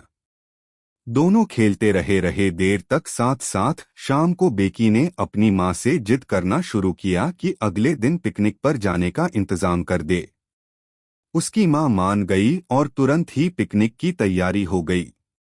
चलते समय टॉम ने बेकी से कहा, रात भर हम लोग जोय हार्पर के यहाँ रहने के बजाय पहाड़ी की चोटी पर श्रीमती डगलस के मकान में रहेंगे। बेकी, वे हमें आइसक्रीम खिलाएंगी। बहुत बढ़िया आइसक्रीम बनाती हैं वे, और हमें देखकर इतनी खुश होंगी कि मगर माँ क्या कहेंगी। टॉम, माँ को कभी मालूम ही नहीं हो सकेगा। बेकी, ठीक है, मगर यह अच्छी बात नहीं। अरे गोली मारो। अगर मगर को तुम्हारी माँ तो बस इतना चाहती हैं कि तुम सुरक्षित रहो, और अगर तुम कहती तो वे निश्चित रूप से तुम्हें श्रीमती डगलस के यहाँ रहने की इजाजत दे देती। इसलिए बेकी को टॉम की बात माननी पड़ी। कस्बे से 3 मील दूर एक जंगली स्थान पर नावें जा लगीं। पार्टी उत्तर पड़ी। तट पर तरह तरह के खेलकूद शुरू हो गए। जंगल और पहाड़ियों गूंज उठीं बच्चों की खिलखिलाहट से, शोरगुल से। थक जाने पर सबने कैंप में लौटकर भोजन किया। भोजन समाप्त होते होते किसी ने कहा, गुफा में कौन चलेगा, भला इनकार किसको हो सकता था। इसलिए ढेर की ढेर मोमबत्तियां लेकर वे चल पड़े पहाड़ी के ऊपर बनी मैकडागल गुफा की तरफ। खोह के फाटक पर पहुंचकर मोमबत्तियां जलाई गईं, और 2-2, 4-4 की टोली में चल पड़ी सारी पार्टी खोह के अंदर। थोड़ी दूर पर ही गुफा अनेक शाखाओं में बंट गई थी। लोग कहते थे कि यह खोह ऐसी थी कि इसमें रात दिन आदमी घूमता ही रह जाए और खोह का कहीं अंत न मिले। गुफा में थोड़ी दूर तक का ही रास्ता मालूम था लोगों को, सो वह पार्टी थोड़ी दूर तक ही घूमती रही गुफा के अंदर। काफी देर बाद जब वे गुफा के अंदर से निकले तो रात हो चली थी। इसलिए सब के सब तेजी से नावों की तरफ पड़े। चल हकिलबरी उस दिन टॉम से भेंट न होने पर भी इंजून जोय के पीछे लगा रहा। उसका पीछा करते करते वह पर्वत पर पहुंच गया। घोर जंगली स्थान था वह। वहां पहुंचकर उसे इंजुन और उसके साथी की बातों से पता चला कि वे श्रीमती डगलस की हत्या करने के विचार से वहां गए थे, जो एक सीधी सादी विधवा थीं। घबराकर हकिल निकट ही बूढ़े दादा वेल्शमैन के यहाँ दौड़ा गया। उनसे सब कुछ कह डाला उसने। वेल्शमैन अपने 2 नौजवान लड़कों के साथ बंदूक लेकर चल पड़े। इंजुन और उसके साथी को उन्होंने मार गिराने की कोशिश की, किंतु निशाना चूक गया और वह भाग निकला। इस घटना से इतना मानसिक आघात लगा हकिलबरी को कि वह बुरी तरह बीमार पड़ गया। श्रीमती डगलस पूर्ण मनोयोग से उसकी सेवा शुश्रूषा करती रहीं। रविवार को चैकर परिवार और पाली मौसी को पता चला कि बेकी और टॉम का कहीं पता नहीं है, तो उनके मन में तरह तरह की चिंताएं होने लगीं। तुरंत उन लोगों ने अनुमान लगा लिया कि शायद टॉम और बेकी उस रहस्यपूर्ण गुफा में ही खो गए और पिकनिक पार्टी के साथ वापस नहीं लौटे। श्रीमती थैकर जोर से फफक पड़ी। पाली मौसी भी हाथों में मुंह छिपाकर बुरी तरह रोने लगीं। तुरंत ही मशालों के साथ एक दल खोज करने के लिए भेजा गया। न्यायाधीश थैकर स्वयं गुफाओं में अपनी बेटी और टॉम को खोजने गए। गुफा में एक स्थान पर मोमबत्ती के धुएं से बेकी और टॉम लिखा मिला। बेकी के बालों का फीता भी मिला उन लोगों को एक जगह। श्रीमती बैंकर ने वह फीता देखा तो वे और भी बुरी तरह रोने लगीं। उन्होंने निश्चित समझ लिया कि उनकी बेटी हमेशा के लिए उनसे छिन गई। किंतु न्यायाधीश बैंकर बराबर गुफाओं में उन दोनों की खोज करने में लगे रहे। उस दिन जब टॉम और बेकी गुफा में घुसे थे तो बातें करते हुए वे अनजाने ही एक तरफ बढ़ गए थे। चलते चलते एक ऐसे स्थान पर पहुंच गए जहां एक झरना बह रहा था। पास ही दो दीवारों के बीच एक सीढ़ी सी बनी थी। उसे देखते ही टॉम के अंदर नई नई खोज करने की उसकी प्रवृत्ति जाग उठी। बेकी भी उसका साथ देने को तैयार हो गई। इसलिए वहीं मोमबत्ती के धुएं से निशान बनाकर दोनों हाथों में हाथ दिए नई नई चीजों की खोज करने के लिए आगे बढ़ने लगे। एक के बाद दूसरा रास्ता खुलता गया उनके सामने। गुफाओं का अंत ही नहीं था जैसे। अब घबराहट होने लगी उन दोनों को। बेकी ने कहा, बहुत देर से अपने साथियों की आवाज नहीं सुनाई दी हमें। टॉम चलो वापस चलें। रास्ता तो पा जाओगे न तुम? हाँ पा जाऊंगा, मगर इस तरफ तो चमगादड़ हैं। कहीं दोनों मोमबत्तियां बुझा दी इन चमगादड़ों ने तो फिर रास्ता नहीं मिलेगा अंधेरे में। चलो दूसरी तरफ से वापस चलने की कोशिश करें, हम खो तो नहीं जाएंगे टॉम? नहीं बेकी नहीं। और वे एक गलियारे जैसी गुफा में चलने लगे। बड़ी देर तक वे चलते रहे इधर उधर, पर रास्ता न मिला। अंत में बेकी ने कहा, चमगादड़ों का ख्याल न करो टॉम, चलो उसी रास्ते पर लौटे चलें। टॉम वहीं खड़ा हो गया, फिर जोर से चिल्लाया। गुफाओं में भयानक शोर करती हुई गूंज गई उसकी आवाज। बेकी बोली, अब फिर न चिल्लाना, फिर न चिल्लाना, मुझे डर लगता है। टॉम ने फिर रास्ता ढूंढने की कोशिश की, मगर बेकार। बेकी घबराकर रुआंसे स्वर में बोली, ओह टॉम, हम खो गए, हम खो गए। अब हम इस भयानक स्थान से कभी नहीं निकल पाएंगे। और वह वहीं जमीन पर बैठकर फफक कर रोने लगी। टॉम घबरा उठा। वह सोचने लगा कि कहीं बेकी रो रो कर मर न जाए। उसने बैठकर बेकी को अपनी बाहों में भर लिया। बेकी उसके सीने में मुंह छिपाकर सिसकने लगी। टॉम अपने को कोसने लगा कि वह उसे वहां से क्यों ले आया, मगर बेकी ने अपनी नन्ही नन्ही उंगलियां टॉम के होठों पर रखकर चुप करा दिया उसे। फिर वे दोनों एक दूसरे को पकड़े हुए चलने लगे। टॉम ने बेकी की मोमबत्ती लेकर बुझा दी और केवल एक जलती हुई मोमबत्ती लेकर चलने लगा। अंत में बेकी थककर एक जगह बैठ गई। टॉम से वह घर के बारे में, मित्रों के बारे में और गांव के बारे में बातें करती रही। बेकी रोती रही और टॉम यहां से निकलने की कोई तरकीब सोचने की कोशिश करता रहा। एकाएक बेकी ने कहा, मुझे बड़ी भूख लगी है टॉम। देखो क्या है यह? बेकी के मुरझाए होठों पर मुस्कुराहट फैल गई।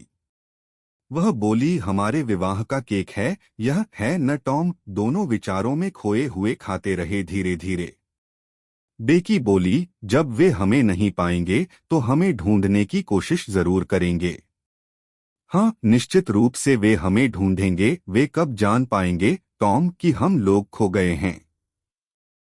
जब नावें किनारे लगेंगी बेकी, जाने कितना समय बीत गया इसी तरह। एकाएक उन्हें हल्की हल्की सी आवाजें सुनाई दी।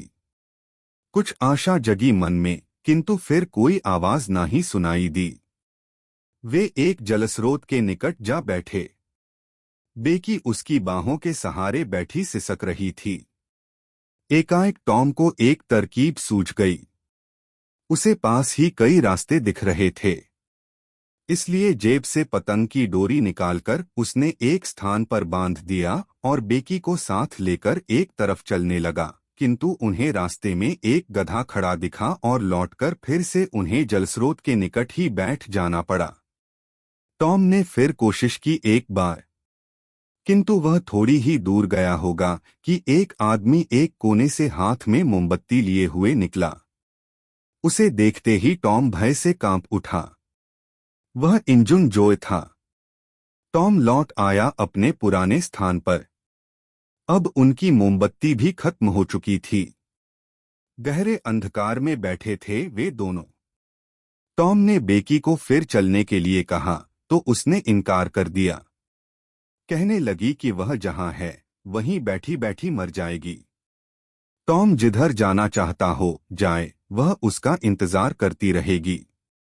टॉम से उसने कहा कि वह पतंग की डोर के सहारे रास्ता ढूंढना चाहता है तो जाए, मगर जरा देर में उससे मिल जरूर जाए। उसने टॉम से वादा करा लिया कि वह बेकी की मृत्यु के समय उसके पास मौजूद रहेगा और जब तक सब कुछ समाप्त नहीं हो जाएगा तब तक उसका हाथ अपने हाथों में लिए रहेगा। टॉम ने झुककर उसका कंधा थपथपाया और फिर पतंग की डोर के सहारे रास्ता ढूंढने चल पड़ा।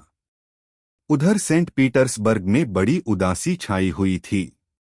खोज जारी थी, किंतु टॉम और बेकी के वापस आने की आशा समाप्त हो चुकी थी। श्रीमती थैकर और पाली मौसी का रोते रोते बुरा हाल हो गया था। मंगल की आधी रात एकाएक सारे गांव में शोर मच गया। जो जिस हालत में था घर से निकल आया। लोग चिल्ला रहे थे, देखो वे लोग मिल गए, वे लोग मिल गए। सारे गांव में रोशनी हो गई। उस रात फिर कोई सो नहीं सका। पाली मौसी की खुशी का ठिकाना न था। श्रीमती थैकर भी बहुत खुश थीं, किंतु उन्हें गुफा से अपने पति के लौटने का इंतजार था। उन्होंने अपने पति के पास एक संदेशवाहक भेज दिया। टॉम एक सोफे पर लेटे लेटे अपने विचित्र अनुभवों को उत्सुक श्रोताओं को सुनाता रहा। उसने बताया कि कैसे कई रास्तों पर पतंग की डोर के सहारे जाने के बाद एक रास्ते पर उसे दिन की हल्की सी रोशनी दिखाई दी।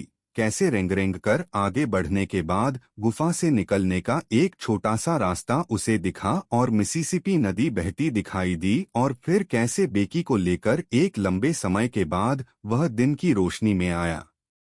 टॉग और बेकी कई दिन तक बिस्तर पर ही पड़े रहे। उठना बैठना भी मुश्किल हो रहा था उनके लिए। टॉम को हकिलवरी की बीमारी का भी पता चला, किंतु वह उससे मिल नहीं पाया क्योंकि हकिलबरी की हालत ऐसी नहीं थी कि उससे किसी तरह की उत्तेजनापूर्ण बात की जा सके। श्रीमती डगलस बराबर उसकी सेवा शुश्रूषा कर रही थी।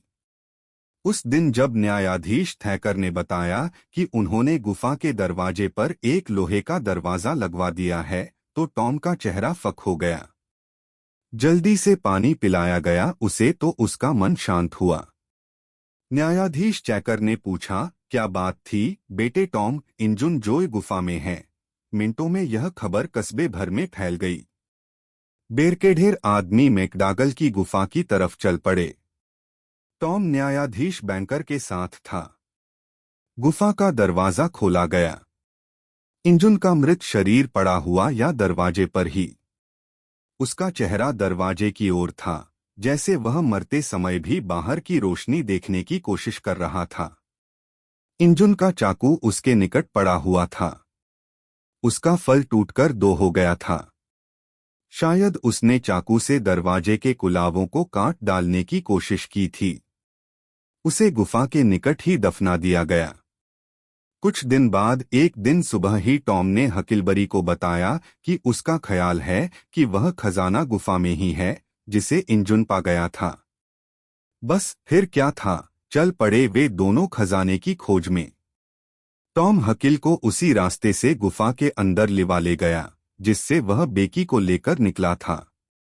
वे खजाने की देर तक खोज करते रहे पर निराशा के सिवा और कुछ हाथ न लगा।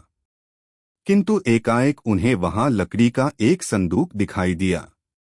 उन्होंने उसे खोला तो सचमुच खजाना हाथ लग गया। उन दोनों ने अपने थैलों में सारा धन भर लिया। संदूक में 2 बंदूकें थीं और कुछ और सामान भी था। हकील ने वह सब भी ले चलने को कहा, किंतु टॉम ने यह कहकर रोक दिया कि भविष्य में जब वे डाकू बनेंगे तो ये बंदूकें काम देंगी, क्योंकि वे गुफा को ही अपना अड्डा बनाएंगे। टॉम और हकिलबरी धनदौलत लेकर कस्बे की ओर जा ही रहे थे कि बूढ़े दादा विल्शमैन मिल गए। वे जबरदस्ती पकड़ ले गए दोनों को श्रीमती डगलस के यहाँ।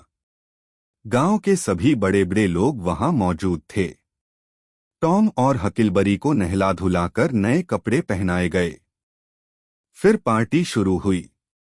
दादा विल्शमैन ने अब भाषण देना शुरू किया, जिसमें उन्होंने बताया कि श्रीमती डगलस की जान बचाने में उनका और उनके लड़कों का ही नहीं, एक अन्य व्यक्ति का भी हाथ था। और यह व्यक्तियां इकिलबरी।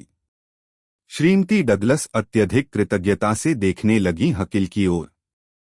उन्होंने कहा कि वे उसे अपने घर में रखकर उसे पढ़ाने लिखाने को तैयार हैं। उन्होंने यहाँ तक कहा कि वे जब कभी रुपए बचा सकेंगी तो हकील के लिए कोई व्यवसाय शुरू करा देंगी। अब टॉम के बोलने का मौका आ गया था। वह बोला, इकिल को इसकी जरूरत नहीं। उसे आप गरीब न समझें। वह अमीर है, बहुत अमीर। सब लोग चौंक पड़े। किसी को टॉम की बात पर विश्वास नहीं हुआ। और तब टॉम बोला, अरे, आप लोगों को हंसी आ रही है मेरी बात पर। हकील सचमुच बहुत अमीर है।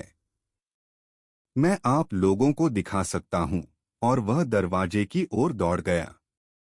टॉम किसी तरह झोले को उठाकर ले आया और सोने के ढेर सारे सिक्के उन लोगों के सामने उड़ेल दिए।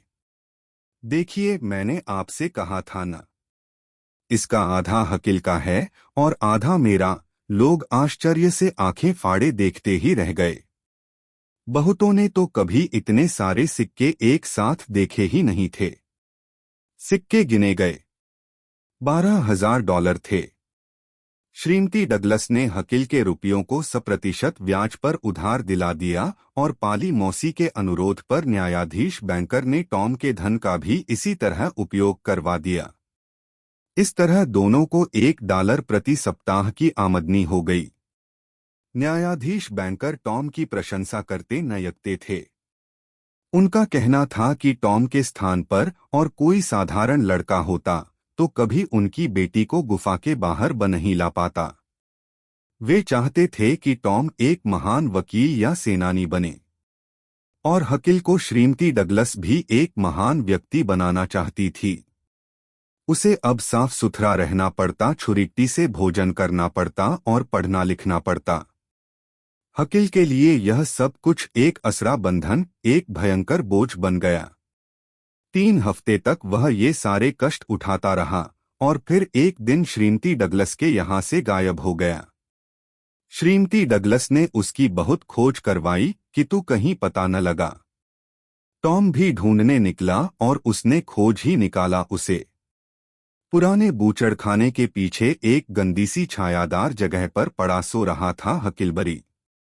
चुराकर लाई गई चीजें रखकर वह वहां सो गया था। उसके कपड़े फटे पुराने थे, बाल बिखरे हुए, ये सारे बदन पर धूलगर्द लिपटी हुई थी, किंतु उसके चेहरे पर अपार शांति और गहरा संतोष झलक रहा था। हफिल को जगाकर टॉम ने उससे श्रीमती डगलस के यहाँ से भागने का कारण पूछा तो यह बोला, वहां के बारे में बात न करो। वह जीवन मेरे लिए नहीं है। मैंने बहुत कोशिश की कि अपने को उस जीवन के अनुरूप काल लें, पर मुझसे यह नहीं हो सका। मेरे लिए तो यही ठीक है। टॉम ने उससे कहा कि अमीर हो जाने पर भी वह अपना डाकू दल जरूर बनाएगा और उसे भी अपने दल में जरूर शामिल करेगा। लेकिन अगर वह श्रीमती डगलस के घर से इस तरह भागा रहेगा तो लोग यही कहेंगे कि टॉम सायर के दल में बड़े चरित्रहीन और गिरे हुए लोग हैं। अंत में टॉम ने कहा, अगर मेरे दल में शामिल होना चाहते हो हकील, तो श्रीमती डगलस के यहाँ लौट बाओ। थोड़ी देर तक सोचने के बाद हकील बोला, ठीक है, मैं वहाँ वापस जाता हूँ। मैं वहां के सारे बंधनों को बर्दाश्त करूंगा, हर कष्ट सहूंगा, मगर मुझे अपने डाकू दल में जरूर रखना। टॉम।